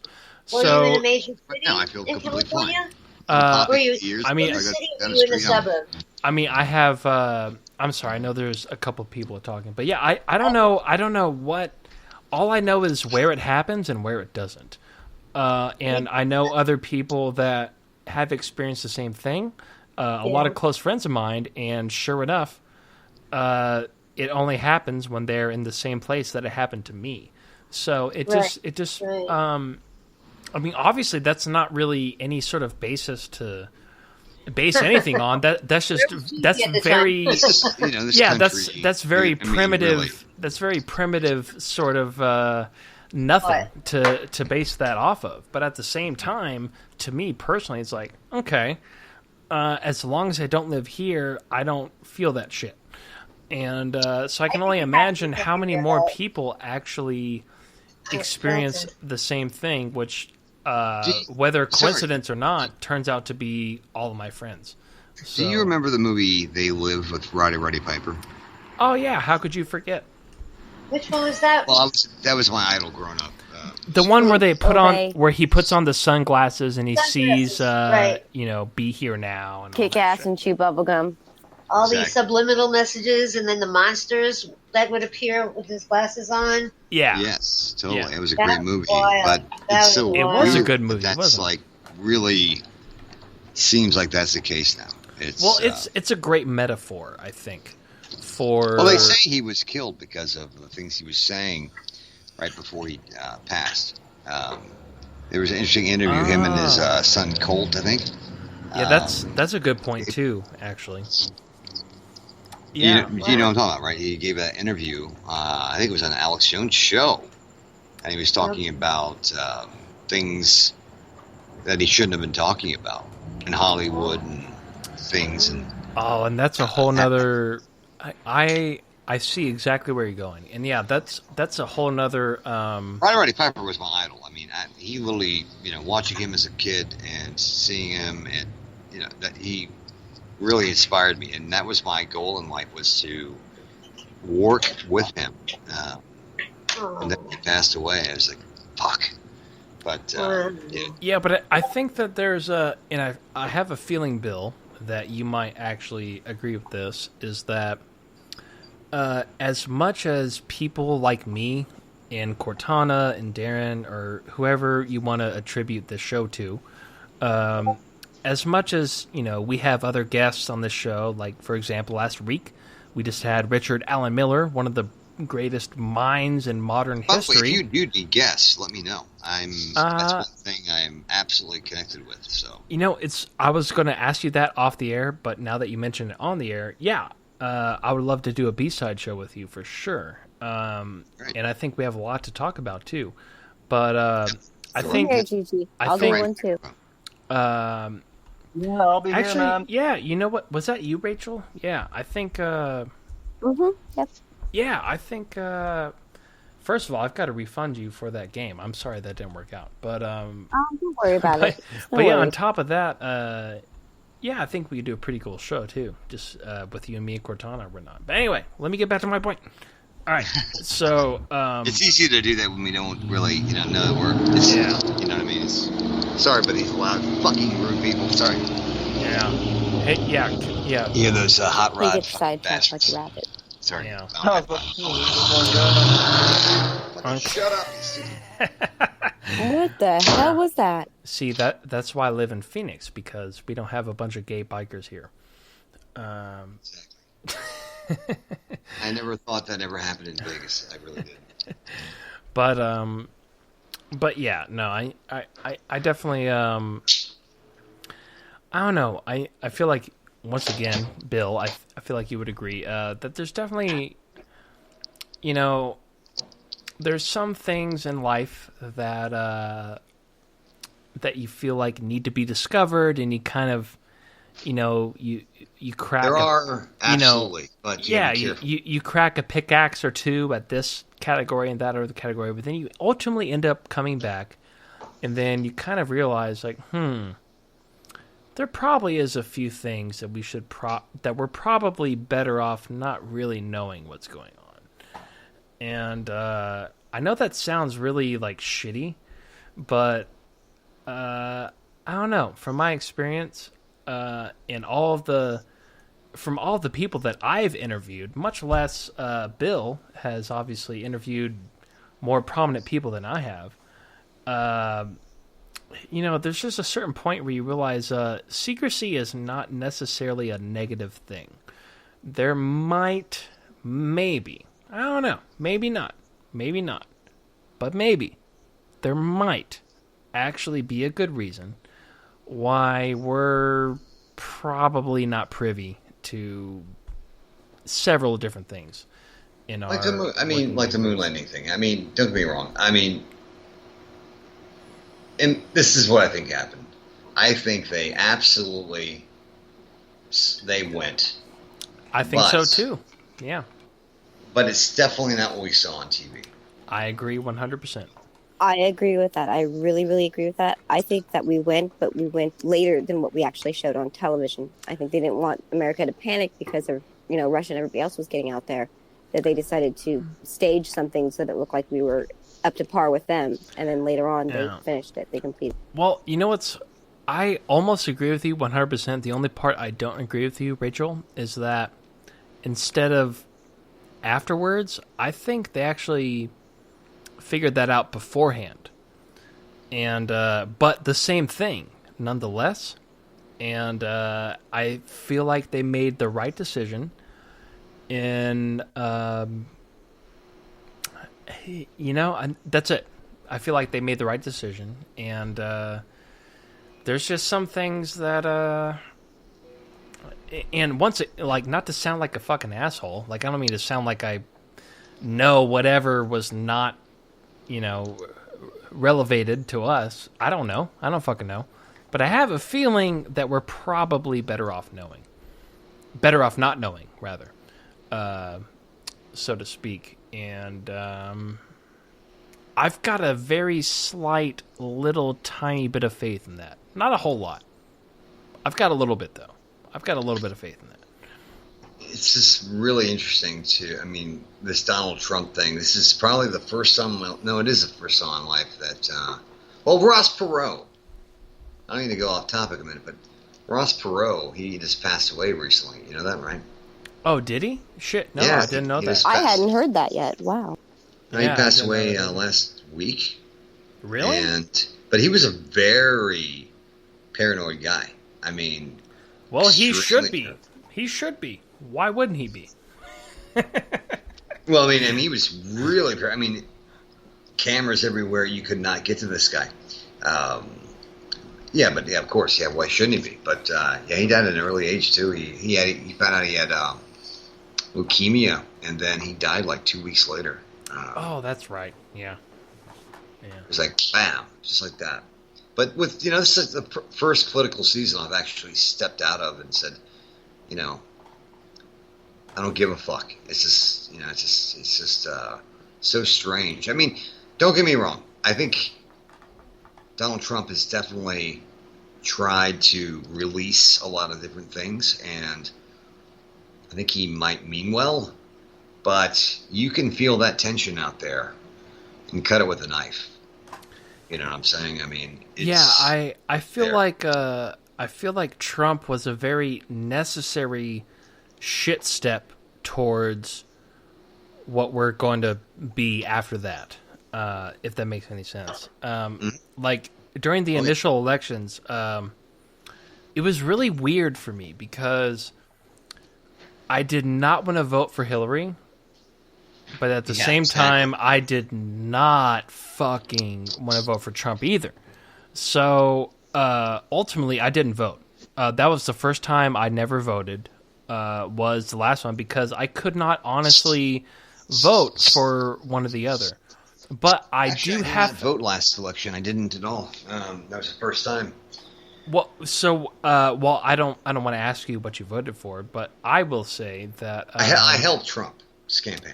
I will say that. I can hypothetically say that. Well, and that's what I'll say is that I guess what I can say is that I was very happy that Clinton did not win, but at the same time, dude, I tell you what, I got a story. But you can blow your mind, man. But at the same time, I was not overjoyed that Trump won either. Like, I was. That was a shocker. But yeah, that could have gone either way. And, he simply used the techniques that Democrats have been using. See, Democrats will use any way. This is true. This is hypothetically true story, but I can prove every word hypothetically of it. Hillary Clinton's campaign contacted me for 30 days and 30 nights, literally every day before the election. Hypothetically speaking, I never talked to Hillary, but I talked to some really fucking weird people. Let me just say that. I've always stayed out of politics with the marketing side because I always remember that movie Casino for some reason. It's a lot of holes in the desert. So, I've met Republicans out here, and let's just say they're not the most coolest people or competent people around. Let's just say that. But this one was different. So they got a hold of me somehow, hypothetically speaking, and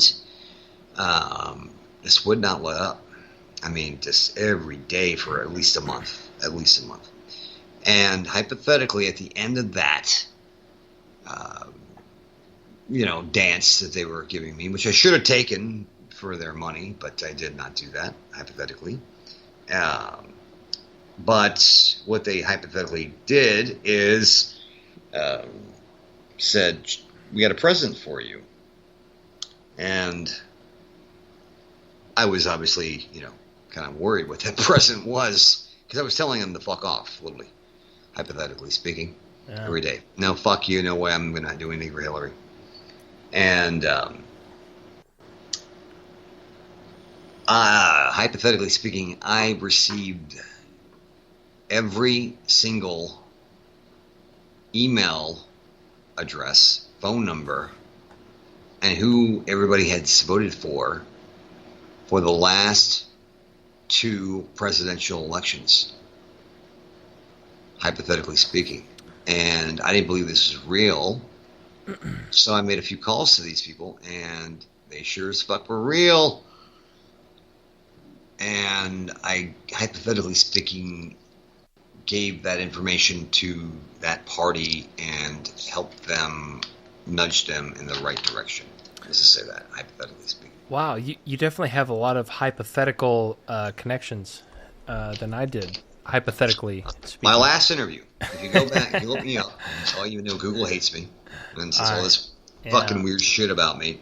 My last interview I gave will give you the clue. Yeah, and there's David Bossy. David Bossy. So this would be back in 2011 or 12, I'm assuming? Right when Trump was running for president and was declared a candidate. Oh, so that's 2014.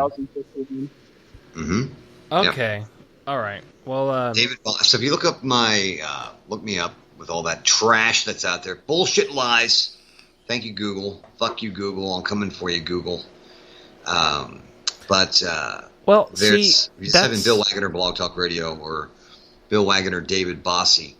I did not know this guy was going to be Trump's second in command. I had no idea. So I did an interview with him, and he was a real fucking dick. Let me tell you what. That guy, you couldn't get the guy to smile on your best day. I guarantee. I really tried. Yeah. And this guy, he was the one responsible for getting Bill Clinton impeached. Right. This guy was a real fucking dick, man. But anyhow, he did become, right after that interview, he became Trump's second in command.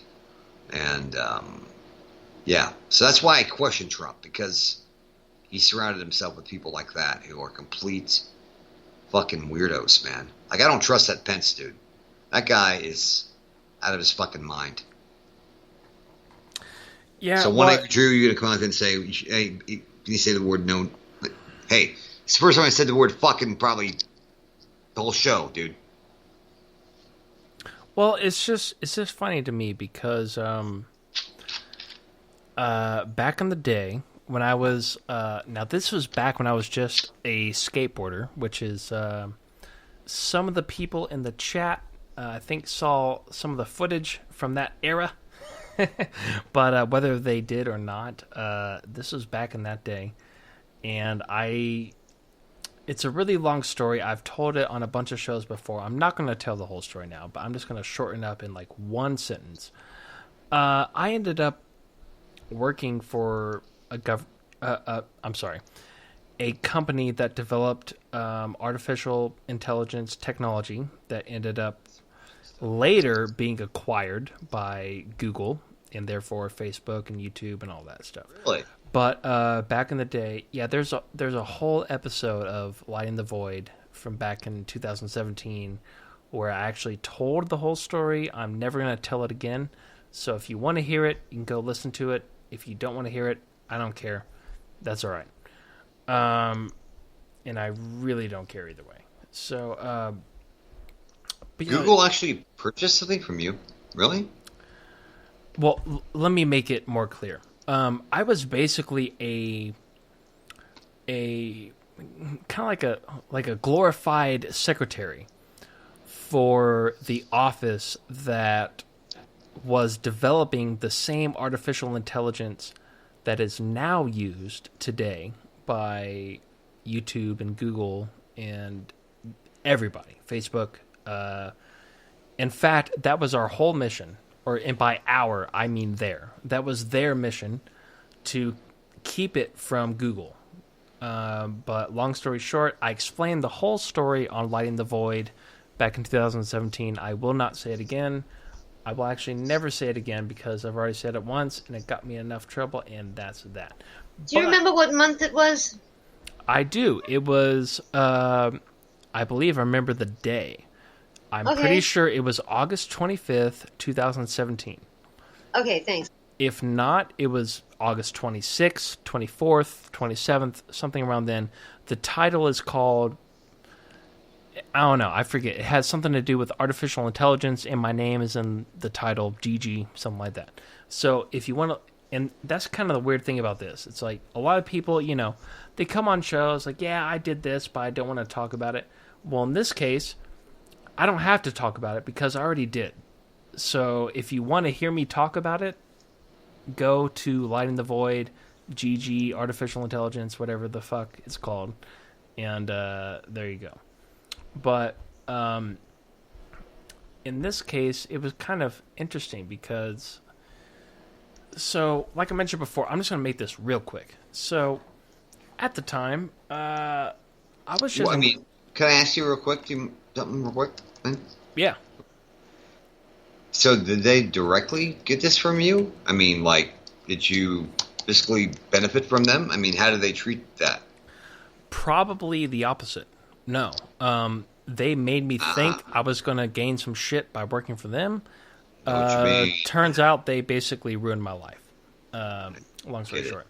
So, but yeah, once again, if you guys want to know this whole story, Lighting the Void, 2017, August of 2017. You can hear the whole story. I will not repeat it here, and I mean, how did they come to you? I mean, let me ask you, if you don't mind. I mean, hypothetically speaking, do these people? Because I mean, I see that in my future. So, well, do you live in Hollywood?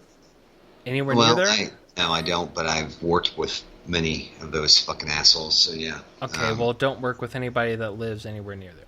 I have, and they're not cool. Well, Barry Gordy and their fucking crew. Yeah, they're a bunch of these people are in their own worlds. They're not one of us. No. Hollywood is fucked. Yeah, don't. Yeah, I think they don't give a shit about you or me. I mean, I'll just be straight up honest right here. I did a charity for DreamWorks and Interscope, and a big one. I mean, a major one. I generated over $10 million in 36 hours for a charity for the flood victims. And this cocksucker, excuse my language, but this is absolutely true. I don't have no bones about it, saying it, talking about it. This son of a bitch worked for DreamWorks and worked for Interscope for years.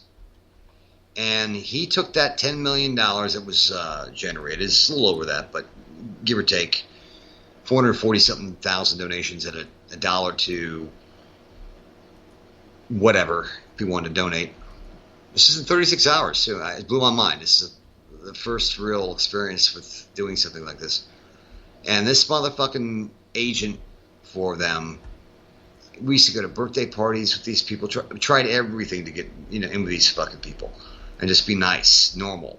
And this cocksucker, man, he got fired from DreamWorks and Interscope to take that $10 million that was supposed to go to flood victims. And I generated that with what I do, and I just couldn't believe it. It's wow. But after going out to these parties and hanging out with these families, these Hollywood elite families, these people do not give a shit about you or I. We don't live in the same atmosphere, fucking universe. They're weird. Did you ever spend any time in L.A.? This is in Marina Del Rey, where I was at. No, so. you just sound like a guy from L.A. Something about your vibe. I love it. Well, never mind. It's like another New York. Guy, really? You think I'm?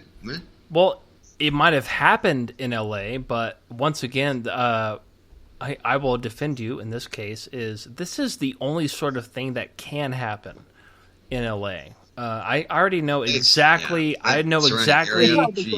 Rob. Yeah. Well, I'm actually going out of my way. I know I already told you guys what the episode was. But I'm actually going to find it for you, and I'm going to post it in the chat. Gigi, I'm looking for it now, Gigi. Just keep talking. I'll find it. Okay. I'll drop his All right. name. All right. I will trust you, Daryl, to drop it, because trust me, I know how fucking retarded it sounds for somebody to say, "Hey, I did this, but I can't talk about it now." Blah blah blah blah blah. I totally get it. I get it. But at the same time, every time I talk about it, I get in a shitload of trouble. So I'm not going to talk about it again. But I have already talked about it. So you can listen to that story back in 2017 of Joe Roop's show, Lighting the Void, the artificial intelligence episode, of which I guess you can kind of call me the guest. Really, I was kind of a co-host on that show, and that's all it is. And I was actually pretty close to finding it, but she said she was going to find it, so I'm going to stop. But I work in that field a little bit. But here's the thing: is so when I worked in this, that's scary shit. And once again, I was not. Here's really what it was. Like, it's not like I was developing the technology or anything like that. I was just really good friends with 2 of the 3 CEOs behind the corporation that was responsible for the development of this artificial technology, which at the time, they did everything in their power to keep it from getting into Google's hands, and therefore YouTube and everything else, you name it. It was a nasty war. But at the time... that's why, honestly, brother, I totally... I don't know if you ever saw when I kicked the living shit out of Google in front of the world, but... Oh, I hope you did. Fuck those people. Yeah. Yeah, fuck them, dude. They've held that against me ever since. I mean, these people do not get over this kind of thing. I mean, no, they don't. In fact, they actually have... Actually, no, I'm not going to... Okay, so let me start here. I really don't. I mean, these guys have held a grudge since fucking 2004. It's like, dude, the guy doesn't even work there anymore. Just give it a rest, guys. Jesus Christ. since even before then, actually. But, yeah, so basically, even before all this shit started, back in 2010, they were, there was all this talk about this fucking reality star guy, fucking Trump, becoming president. Oh, yeah, you're right. Yeah. Like, this was happening back in 2010. Mm-hmm. And I thought it was the most preposterous fucking thing. And, everybody said that. Yeah, they were talking about it. Yeah, they were talking about it. And then, next thing you know, all of the conspiracy shit that happened over the next... because it's... Look how many people have turned on him now. It's like they're doing it on purpose. It's weird. Yeah, but I don't think that a lot of people realize what that means. At the time, I'm talking 2010, Donald Trump, like, most people never even considered them in their sphere of consciousness of possibly ever being even a congressman, much less a president. Like, this was... Did you know that he did... I think it was before that. He was a potential candidate for the Perot Party at one time. Yeah, but that was still that was about unrealistic as me trying out to be a pitcher for the New York Yankees. Exactly. You know what I mean? Like, that was... Yeah, totally. Yeah, of course. If I was to run for office, this is what I would do. Yeah, anybody can run for office. I would run Democrat. Exactly. Anybody could run for office back in 2010. But... what I was told repeatedly was, no, this guy's actually going to take office. And I literally did not believe them. And then long story short, and by long story, I mean, hopefully what Daryl is about to pull up, if she can't pull it up, I'm sorry, but... Remember, I don't mean to interrupt you, but you remember when Clinton, well, this is probably, you were pretty young when this happened, but when Bill Clinton was running against George W. Bush, I mean, George H. Walker Bush. I was in college, and I don't know how I got into this bar, but I got into a bar, and my first real election, I really voted in. But they I remember it was about 6 o'clock at night is East Coast time, and they already declared Clinton the winner, and that kind of shit is just ridiculous. Yeah. These people. Well, and that was one of the most interesting. Well, first of all, this is double tripping. I'm going to coin that term right here. Double tripping. This is double tripping because back in 2010, 2011, these guys were telling me that Trump, this reality TV star, was going to be president. I was like, that's fucking stupid as ass. I'm like, what the fuck are you guys talking about? But then, sure enough, here I am, fucking, 6 years later. Like, okay, it's down between Hillary and Trump. Okay, let's see what happens. But here's the first thing I noticed was, whether it was Fox News, NBC, ABC, no matter who the fuck it was, after, I don't know about you guys, but I did actually watch all of the 3 main debates between Trump and Hillary. And once this is not a political. I knew exactly where I was. I was watching that. Yeah, and this is not a political show, but now that it comes up, I feel like we should talk about this. So after each and every single of those 3 debates, every single news station, whether it was Fox, NBC, what the fuck have you, at the bottom of the screen, it read in clear letters, Clinton wins debate, and it just kept playing over and over across the screen. Oh, really? Well, then, how the fuck did Trump win? If he won, if Clinton won every debate, how the fuck did Trump win? I'm not saying that Trump should win. I'm just saying that they obviously got the wrong headlines, or somebody told them to say something that wasn't happening, because Trump actually won by a pretty good little bit. And honestly, I really don't think Trump should be the president. But the fact is that he won. So what's going on here? What's going on with these headlines? They said Hillary won every single debate, yet she actually lost every single debate. So who is telling these? The answers. Who is telling these news companies to tell everybody else that she won the debates when obviously Trump won the debates? That's all I'm asking. Yeah, who the fuck told them that? Biden is the front runner right now, even though nobody actually gives a fuck about Joe Biden. It's like it's all sham. All the polls are a sham. Well, it's all sham either way. Yeah, it's all sham either way. Been like that for a while. It's unbelievable. Yeah, that's the only reason I supported George W. because he actually fought back. Even though Al Gore, now I think about it, would probably have been a much better candidate. I mean, president. I think so, yeah. But I liked that he fought back. He said, fuck you to Florida, and, that's the thing. Well, it always comes down to Florida, doesn't it? All of a sudden, Florida makes up a number, and there they go. Yeah, it's weird, too. It's like, I moved from Ohio to Nevada, and these 2 states are like 2 keys. It's fucking weird. I don't know. I just feel like it's, well, just to take it back, the weirdest part is that somebody told me about 7.5. Wait, hold on. Let me get this correct. 6.5.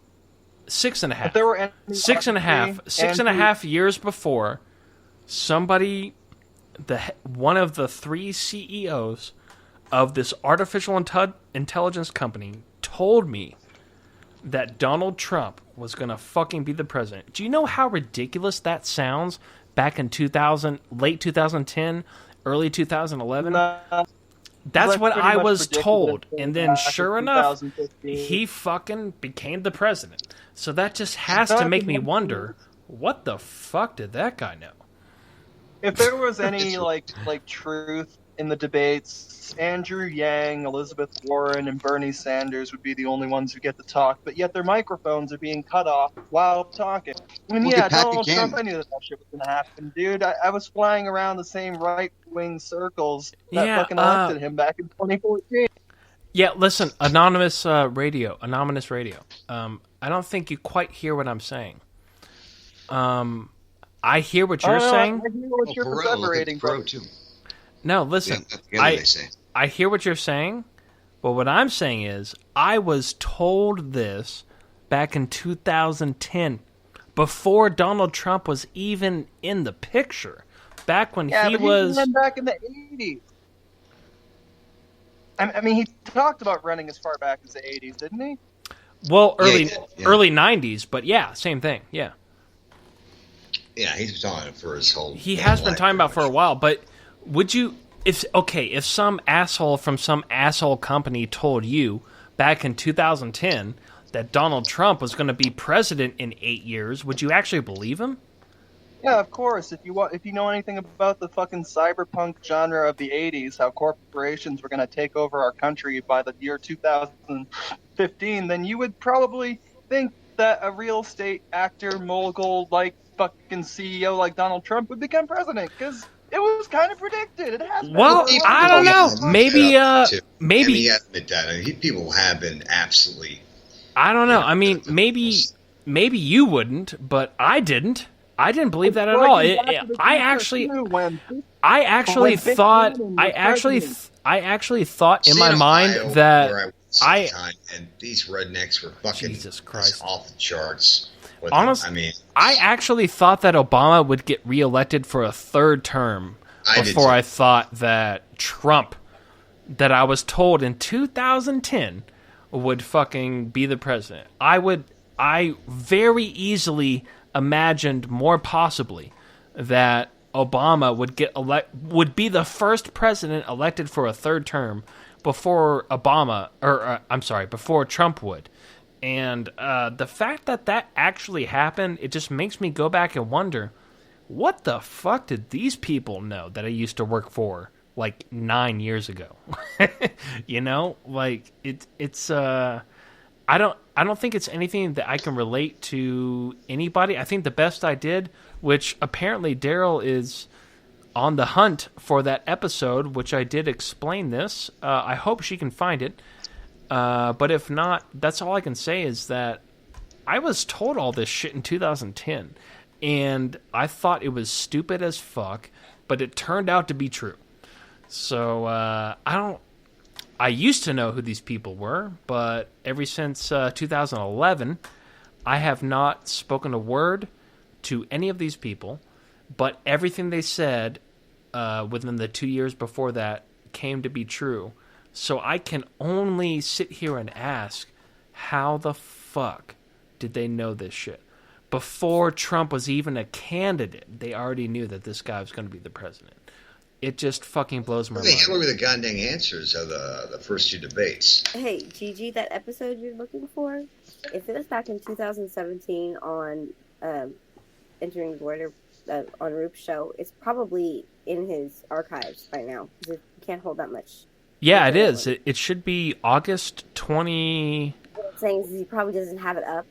It's probably too old and there's too many episodes. Oh, no, it's up. I just kind of found it a second ago. Well then post it. That's Skype. Well, let me rephrase that. I found a couple of episodes that are older than that. So if those episodes are there, then my episode is definitely there. So, all right. If Daryl can't find it, I'm going to find it right now, because I don't want to think you guys. I don't want you guys to think that I'm bullshitting you. I did this episode. I told the whole fucking story, and the reason why I never have to tell it again is because I told it on his show. So I'm going to find it right now. Unless Daryl, did you find it already? Daryl? Yeah, I don't think she's here. All right. Yeah, no, it's... Oh, you know what? I know exactly where to find it. So I was just the guest on... I'm sorry, what's her name? Kelly Farmer's show. I was just on her show a couple months ago, and she put the link to that episode in her show because inevitably, when I'm the guest on another show, this whole bullshit comes up. So let me type this. All right, don't let me stop the show from going, but I will find this. Well, is that it right there? What's your name again? I'm sorry. I apologize. What's your name? Well, everybody calls me Gigi. G. I think he means me. It's Snarky. You can call me Rachel. It doesn't matter. Oh, Starkey. Hey. Oh, man. So, what part of the world are you in? Currently, I'm just outside of Phoenix. Right. No, I mean here. her, Gigi. I'm in Oregon. Oregon, okay, it's a nice place. Somewhat sane, right? Sure, guess so. I'm about 4 hours away from Durham. Yeah, I've heard. I got a friend of mine who lives up there. Hey, Gigi, I posted one of the episodes. I think that might be it. All right, I just found it. Wow, that was Can you look surprisingly. In the chat and see if it's the same one I have? Well, even if it's not, I'm going to post my link too, just in case anybody has any doubts. You can check out the link here. So I'm posting this in Discord. Right. 3, 2, 1. Now.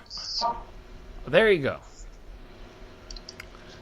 Who the fuck changed my name again?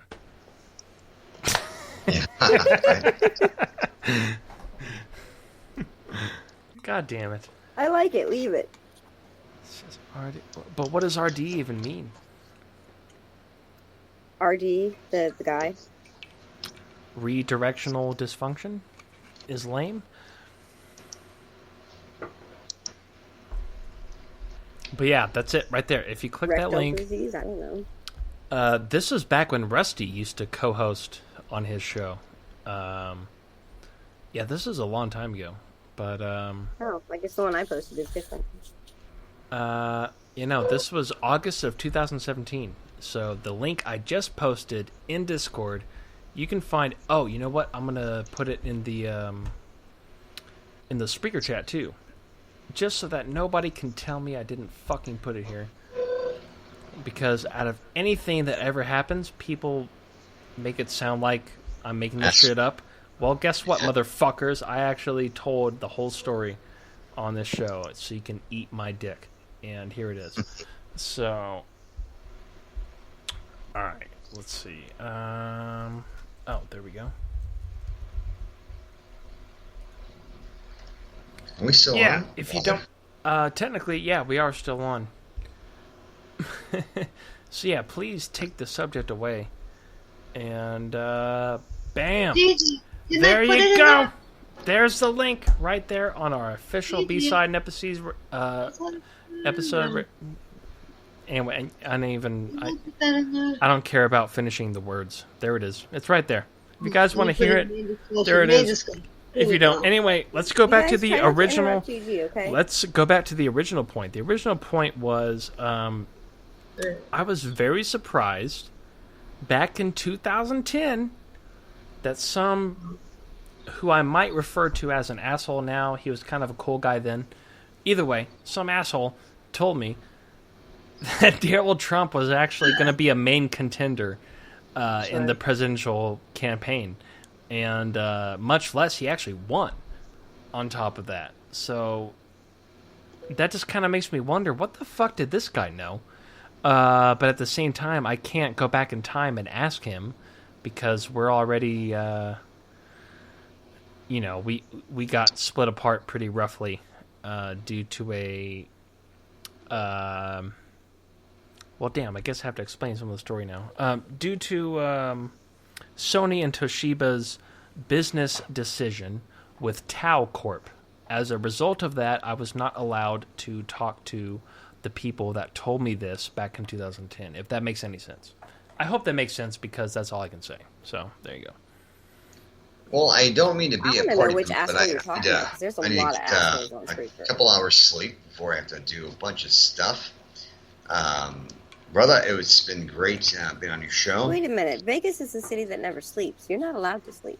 I didn't... No, this was in Los Angeles. What part of the story did you miss? She was talking about me, saying I had to... He lives in Vegas. Okay, well, there you go. I'm soon to be a non-Las Vegas person, so... yeah, fuck this Miss Vegas. Well, as long as you're in Vegas, there is a Fat Burger right down the... just past the In-N-Out Burger. You go down a little bit further, and there's a Fat Burger. What you need to do is go there, get a double, order it medium rare, get a fried egg on top of it, and then thank me later. I love that burger. It's awesome, dude. All Eat right. him later after you have your heart attack. Or We'll before. talk- You we'll can talk thank me again here before. shortly. I Skyped you as well. It's so worth the heart attack, though. Trust me. Oh, that's right. I got you on Skype now, too. All right, cool. Absolutely. Talk to you. All right. Yeah, let's do a B-side in a couple of weeks here, if you're down. Yeah, let's talk. Absolutely, brother. All right, cool, man. All right, I'll Take talk to you care, later. guys. Bye. Cheers. Hey, Gigi, what was the name of that He better go drain to cleaner Fatburger. alcohol that you were drinking before? Oh, that's called Malort. M-A-L. Actually, could you send me a bottle of that? I'll pay you back for it, but I need to. No, I can't because Malort is a Chicago local thing. And if you order it from outside of there, it costs about 3 times as much to ship it as the bottle itself. So you end up spending like $100 just to get it. And yeah, that's kind of why I charged so much for the shots back in the days, because I spent $100 for the bottle, and then I ended up making like 120. You know, so it was kind of a shitty deal. Whoa, that Yeah, sucks. but no, it's definitely. Take my word for it. It is the shittiest shit you could possibly. I've seen your face when you drank it. I'll take your word for it. It's terrible. It's absolutely horrific. Yeah, you don't want that. Yeah, just steer clear. Just steer clear. You don't want that. All right, my weed man is on the way, folks. I gotta drop off. Catch you later. Gonna get high. Peace. All right, later on. All right, I've been saving the fact that we're still on the air. So. Well, I'm still here, and someone changed my name to Daryl Strawberry. Well, somebody changed my name to Gigi says RD is lame. I don't even know what RD is. Oh God. So. These names, and Snarky's Bossy Ivy. Boss Lady. Ivy. Yeah, no, that's my name. That's the one I picked. So it's not. Yeah, Oh, okay. That actually sounds like her name. Yeah, that sounds about right. It's not my name. It's just a gamer tag. He says RD is lame. Now let me see if I could change your name, because I can only change my name. I can't. Oh yeah, I could change my name too. I'm too lazy. I don't want to. I don't feel Oh, like I doing can't it. change your nickname. I can only change my own nickname. Yeah, you should be able to only change your name. Yeah, Jewish producer. Are you changing your name to Jewish producer? That would be Yeah. fantastic. Yes. I should do that. Jew-S producer. I don't know. Let's see, change my nickname. Now I don't remember my real name. I should change it. I'm going to change it to, Man, if I had a Jew joke, I would definitely change my name to it, but I can't think of one. I have one. A kid says to his father, "Hey, Dad, can I borrow $20?" And his father says, $10? What do you need $5 for? Yeah, that's too long of a name. No. That's not going to work. Gigi is so funny. Gigi's so All right. You make me laugh. Is anybody else, because I'm probably about to wrap up this show, unless... Okay, let's end it on a real serious note. No, let's not. well, that's what I was saying. We could. How about them earthquakes, eh? What about the earthquakes?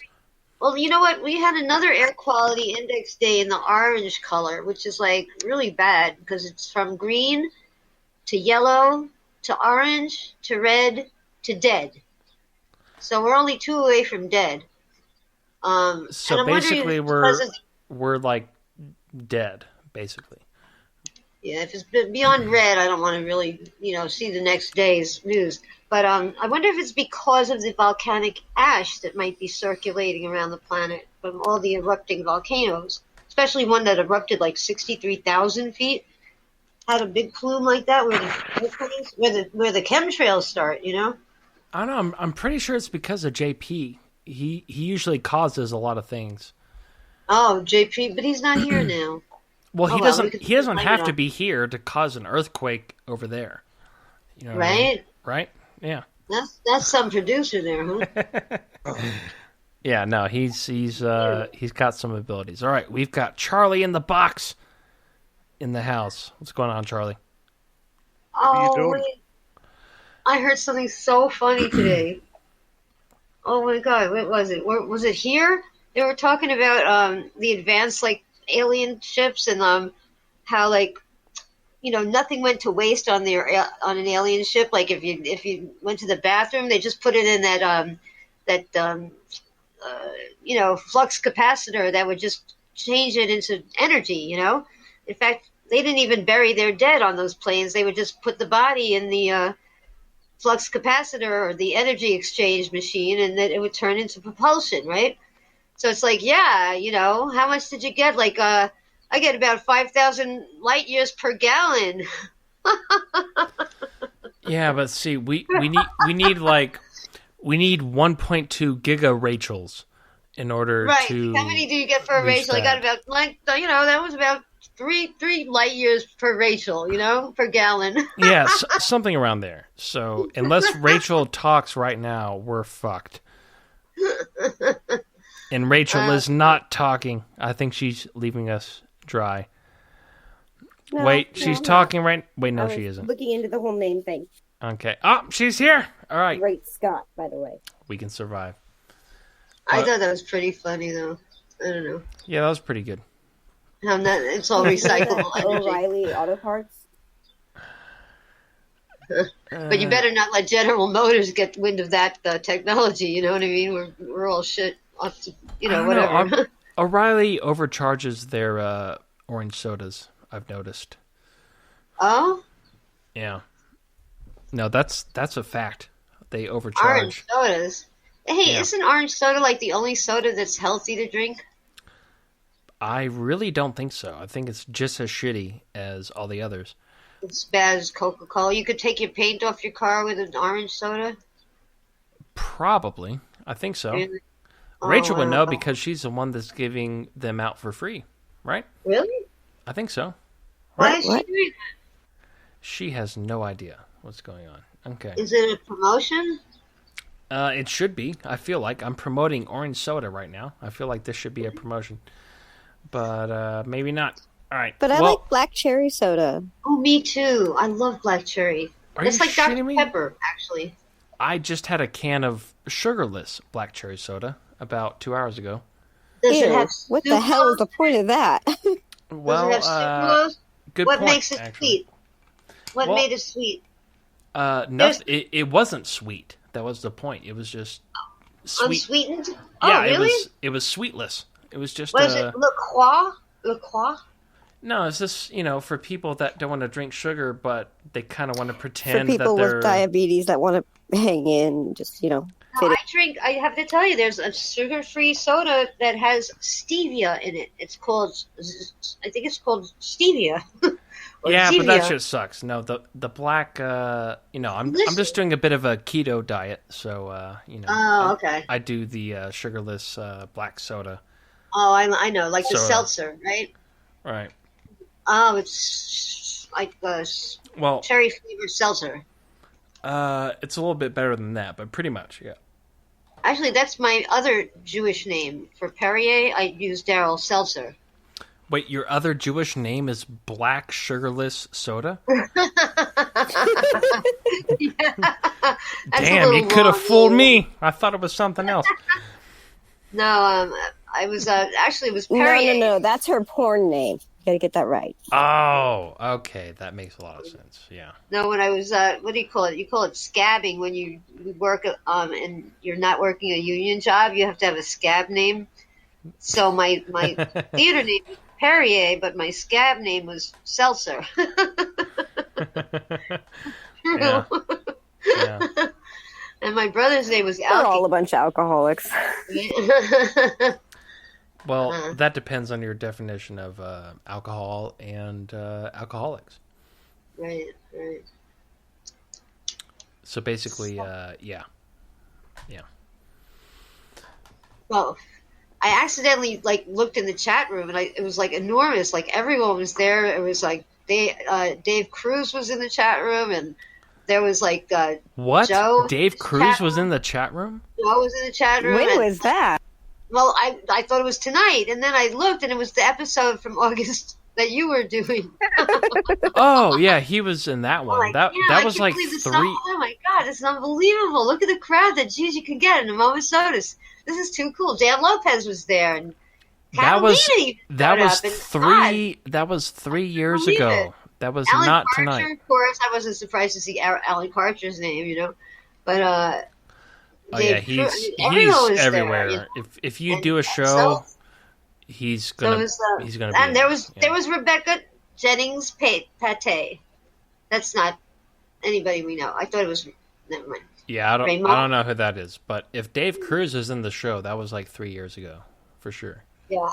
Yeah. And Catalina, and I thought like the whole gang was there. I'm like, damn, Gigi is so popular. I can't get over it. I felt like I put the link to the show in the chat room. Did you put it too? I put it in the show. I put it there too. You Oh, didn't you notice? did. I see it right now. Yeah. It took me forever to find it, but I Yeah. found it. Well, that's the thing. It's like, dude, like, I will not tell that story again, but I already told it. So if you want to hear it, if you want to hear it, you can go and listen to it, and I will give you the link, but I'm not going to say it again. So Bookmark it, so you don't have to look for it. I probably should bookmark it. Yeah. Well, thank you for finding it. I do appreciate that because I'll never have to look for it again. I have it handy now. And I think Rachel tried, but she got the wrong one. Well, there was 2 that you spoke about it on. This is one of them, and there was another one that you spoke about it. Yeah, but she got the totally wrong one. Rachel, you failed. That was terrible. Okay, that's the only one that came up for me, so sorry. Well, you didn't look very hard, did you? Oh. Which one did you find? Because that was one that was between the 2 of them. You should listen to them both because they're both very informative. Anyway. Honestly, no, I don't think the last one was not very informative. That was just me and Cortana talking. But if you do want to hear my story, go to the one that is in Spreaker chat. Well, it's 3 and 4 posts down from Island of Misfit Toys Discord, so you can watch it right there or listen to it rather, right there. Wait, your paste. Hold on. But yeah, the one with me and Cortana, that's just you don't need this to, one you need actually to listen to probably that. indicates it. It's there. Yeah, and you did Cortana the kinda same sucks. one,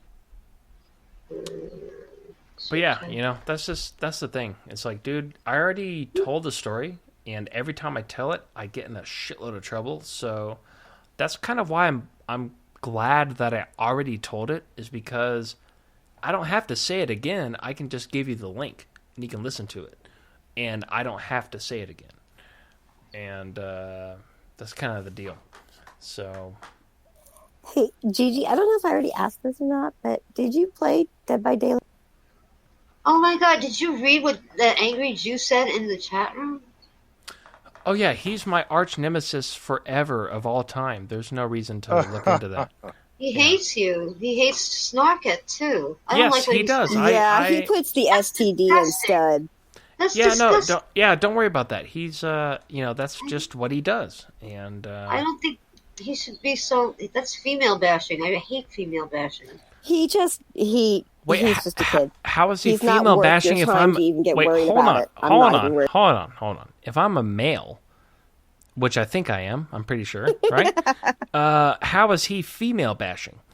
Well, his comment is female bashing. I call anything that relates to a woman's anatomy in a negative, derogatory way. Well, then I guess it doesn't affect me, does it?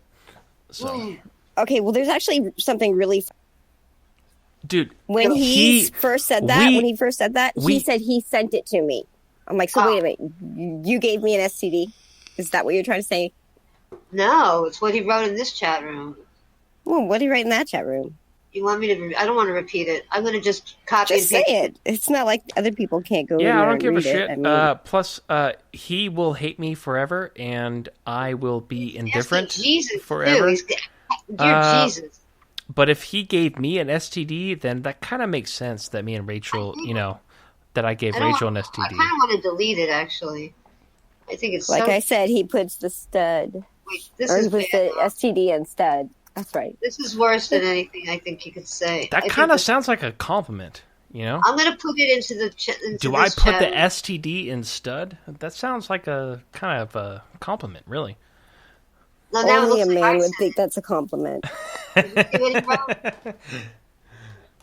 Yeah, I didn't well, write honestly, this. I don't. I gotta delete this. Yeah. How do I delete this? I didn't write this. Wait.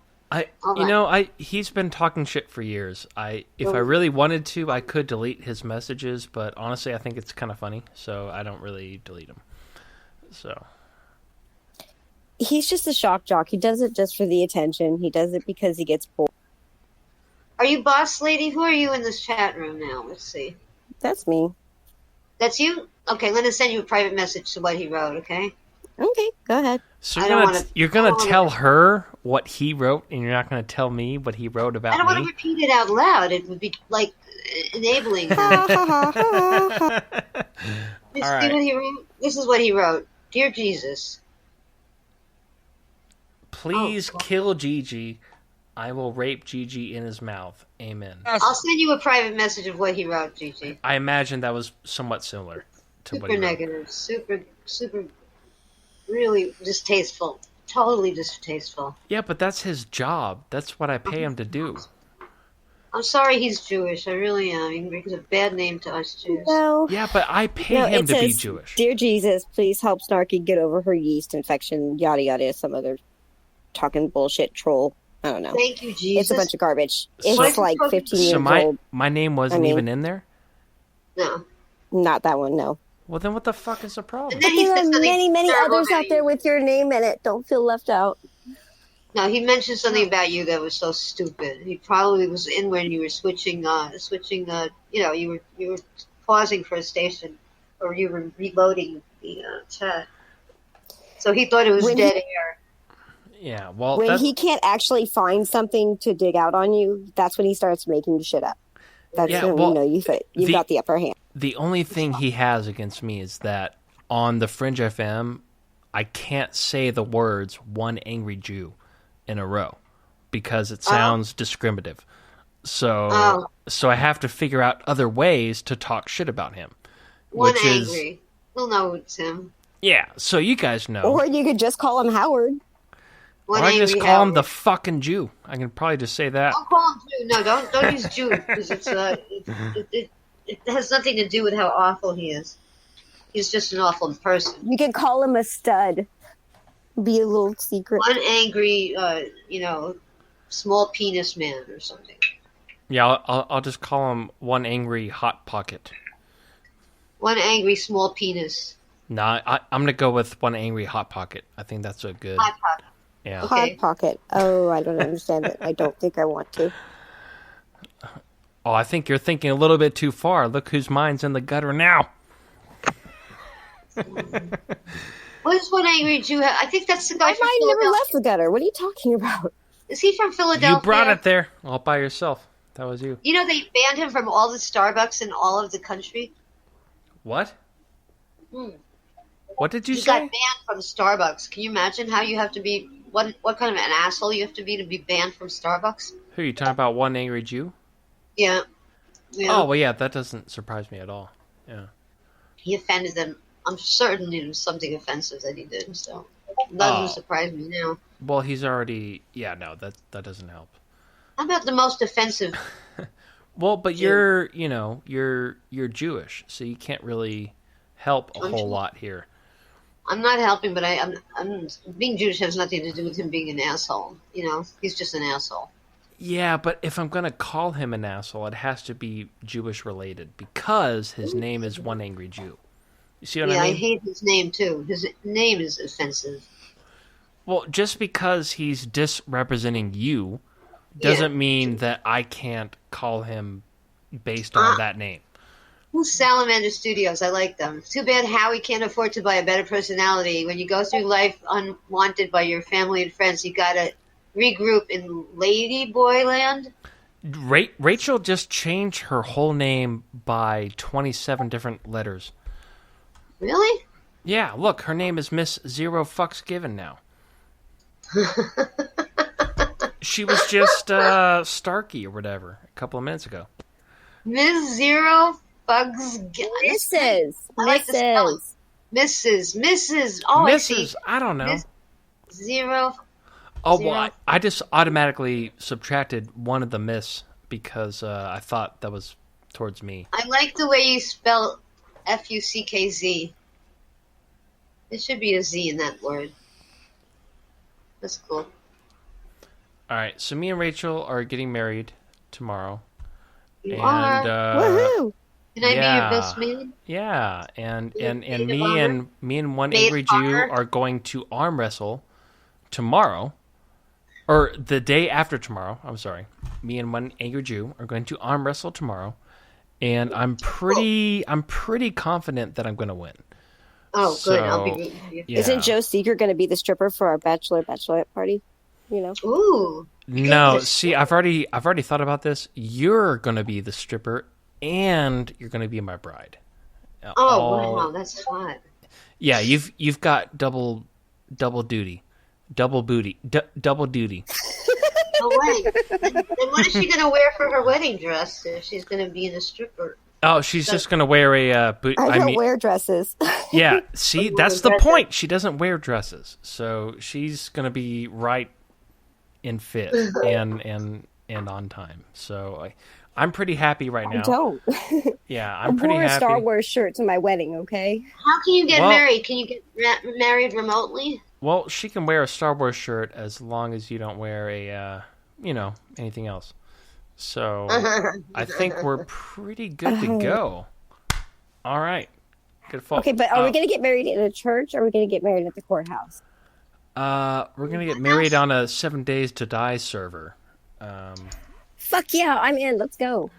Really? Okay. All right. We're getting married. That you heard it. You heard it from her. You know what's funny is we're actually still live on our B-side channel. So. Get me to the church on time. Shit just got real. It was already real. Now I know how real it is. All right. Well, that's wonderful. I'm kind of sad that well, shit, I forgot his name. What was it? Bill? Yeah, Bill. Bill, right? That was his name. Yeah, I'm kind of sad that he left because we were in the middle of like splaining, quote, some shit. But yeah, he's gone. But Rachel's going to be naked, so I think we're all good. So this is okay now. It's all G. It's not happening. I'm sorry. No. What you just said you were gonna marry me naked right now. Oh no, I didn't say naked. You said naked. I did not agree to that. Well, okay, we'll just put a little bit of some kind of cloth or something. Okay, wait. What am I getting out of this though? Because you're gonna get to marry Gigi. You're gonna get to marry Gigi. What more do you want than that? That's a lot of ladies' envy, you know. Yeah, I mean, don't look at RD and Reds that are in gray in the chat room. Don't look at them. Just look at us, the three of us that are here. You can either marry Daryl or you can marry me.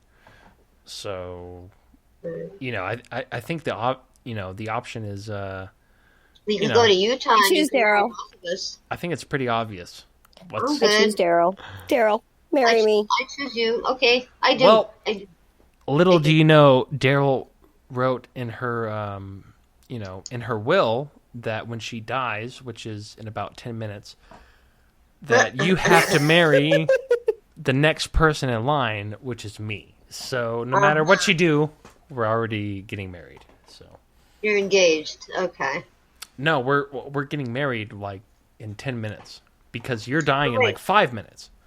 No. There's another. I changed my will since then. So let's see. Well, you didn't tell me about that. Forgetting about Mr. J, the actual husband here. You're gonna have to get rid of him first. Wait, who are you talking about? I'm already married. Oh no. All right, listen. I'm just gonna end all the confusion. Me and Rachel are getting married right now. Daryl, you don't need to be here. You can leave. And then RD and Reds. No. She's my maid of honor. I'm still okay, Daryl, you can stay. You're the maid of honor. And the ring bearer. My bro of honor is JP, but he's not here. No. Well, that's what I mean. No, he's not my bro of No. honor. So it's going to be... Dennis is your bro of honor. Yeah, I don't like RD or Reds. So, yeah, I'm going to have to go... But what about Dennis? Yeah, that's what I'm saying. I'm going to go with Dennis. I'm going to go with Dennis. So, Dennis, please come here right now because I need to fornicate with my future wife immediately. I love that word, fornicate. Oh, wait, isn't that... It's fun to say. Actually, I think that was the wrong word. I need to pregnate my wife, right? Oh, whoa. No, I'm good. Hey, you already agreed to be my wife. You're marrying into 2 kids already. I don't want another. Okay, well, we're at least going to have 2, right? Well, we have 2. I have 2, so we're good. You have we're 2? Covered. Oh, good. That case, I don't have to have any. All right, that works out perfectly. All right, fantastic. All right, I don't have to have any kids. Just wait till you meet them, My 13-year-old daughter, yeah, she's a peach. Yeah, I don't plan on meeting her ever. I just plan on, being the dad that kind of was, not really there. And yeah, no, we're not good with that. All right, so me and Rachel are married now. We just need Darren. Are you here? A divorce lawyer? Not Darren. You're gonna have Dennis. Remember, you gotta find Dennis. Yeah, I'm kind of trying to look for somebody else other than Dennis. GG, you're drinking a bit too much right now. That depends. That? Actually, that's a good question. Who is it? Is that Charlie, Kurt? I think. It kind of sounded like Kurt, but I don't think so. It is. Yes. No, that was. Oh, Curtis! Hi. I was right. Is that really Kurt? Okay. Yes. How are you? That's I thought I not Kurt. recognized that voice. I like the way Kirk shows up. Curtis could become a preacher, and he could marry us. Totally. Big time. That's true. Okay, so can you marry me and Rachel without her kids being mine? Can you make that separation? No. Is that something you can do? No. All right, I will take that no as a yes. That sounded like a pretty strong yes. To hell. All right. So I'm a dad now. Rachel is my wife, and she has 2 kids that are not mine. So I think we're going to live pretty happily ever after. After this point. Ha ha! You married a grandma. Ha ha ha. No, I'm being serious. I think we're good to go now. All the baggage. I'm being serious too. I'm a grandma. All of it. You are? You're a grandma. Wow. Mm-hmm. I thought I just married a ma. I didn't know I married a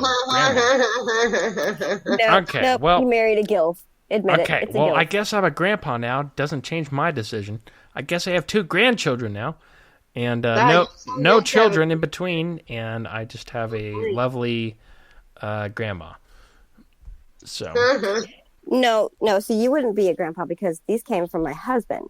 These kids. So yeah, but you're supposed to forget about your husband. Forget about him. It's just me. It's just me and you. It's really hard to do. It's just me and you now.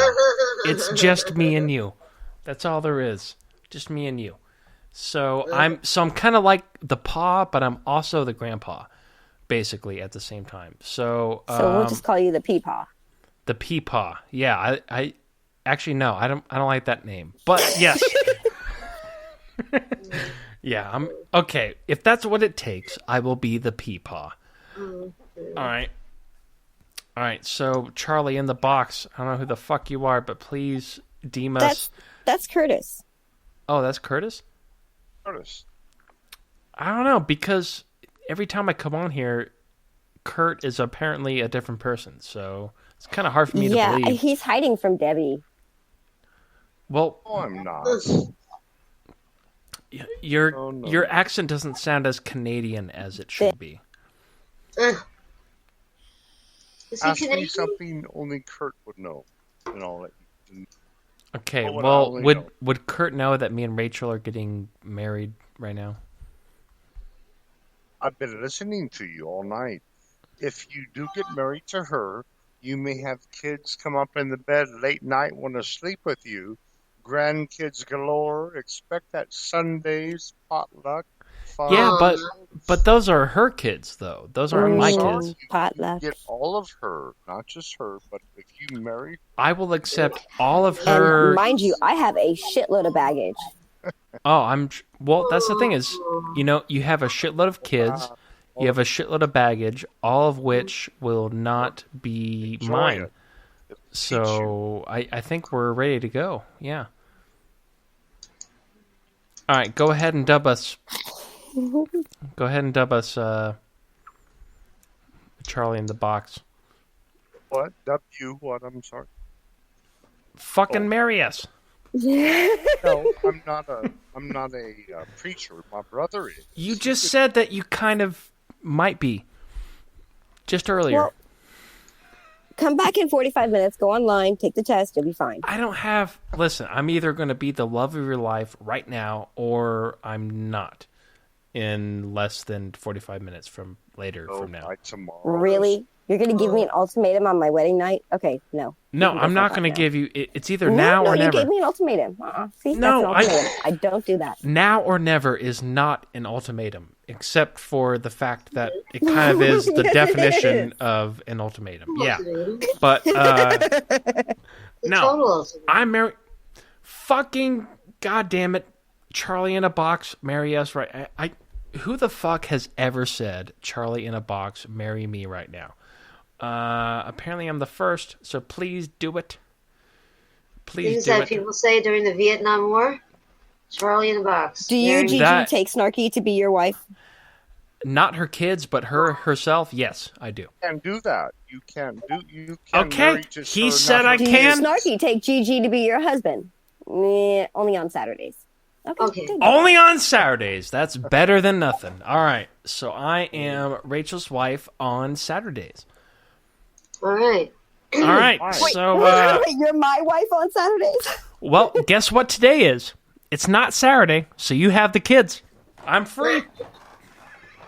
You're free. Husband.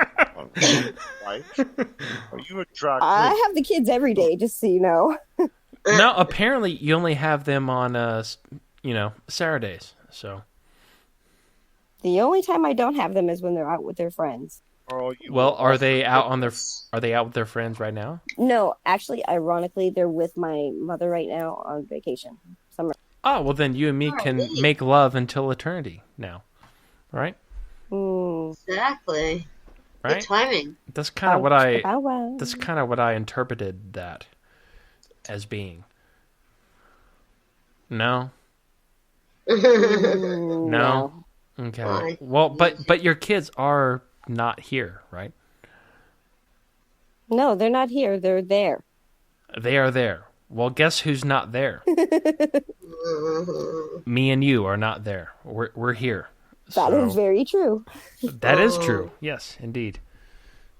I'm starting to feel like I'm in Wonderland. I'm starting to feel like I'm married. This is fantastic. Thank you. Thank you. Oh my God. What is it with having that piece of paper that ruins the whole thing? Right? Oh, yeah, that's the thing I'm never going to sign. Oh, then we can't get married. Don't want to do it without a license. Well, too late. We're already married. Fucking Charlie in the Box said so. No, I did not. I didn't say such a thing. Yeah, you kind of. I mean, you kind of. No. You Actually, pretty much it's did. null and void because Gigi didn't kiss me after he said I do. Yes, I did. I just didn't kiss. I didn't kiss you where you thought I would. I didn't say a word. Just because I miskissed you doesn't mean I didn't kiss you. All right. Yeah. No. I'm filing that just went rated R. See, you felt it. There you go. See, no kids, a random kiss. We're together now. By the way, Felt Charlie. Like a dog's wet nose. Charlie in the Box. Do you have? So good. I lost my ring that I was going to give her. Do you have that ring? No. Oh, What the fuck? That was your job. You were supposed to hold on to the ring for me. Oh. What about you, Daryl? Do you have the ring? I couldn't. Yeah, I have a ring. You have my ring? Okay, good. All right, good. Sure. So now me and Rachel can, go away with our ring for a long time. Without the kids. No kids. Well, how old is your youngest? 13? I don't know. They're probably like 11 or something. I don't know. 13 is okay. You can leave. I was left alone at 13. My youngest is 10, and 10. my oldest is See, 13. I was pretty close. I said 11. One boy, one girl. And then 13, Wait. Gigi about what, 18 right now? How old are you, Gigi? I'm like, I think like, he's like 29 or something. yeah, I'm like 79, but if you subtract 30, it's kind of like, it's like 49, but then you subtract 10 more, and then you add 1. 30. And then I end up being 30 years old, yeah.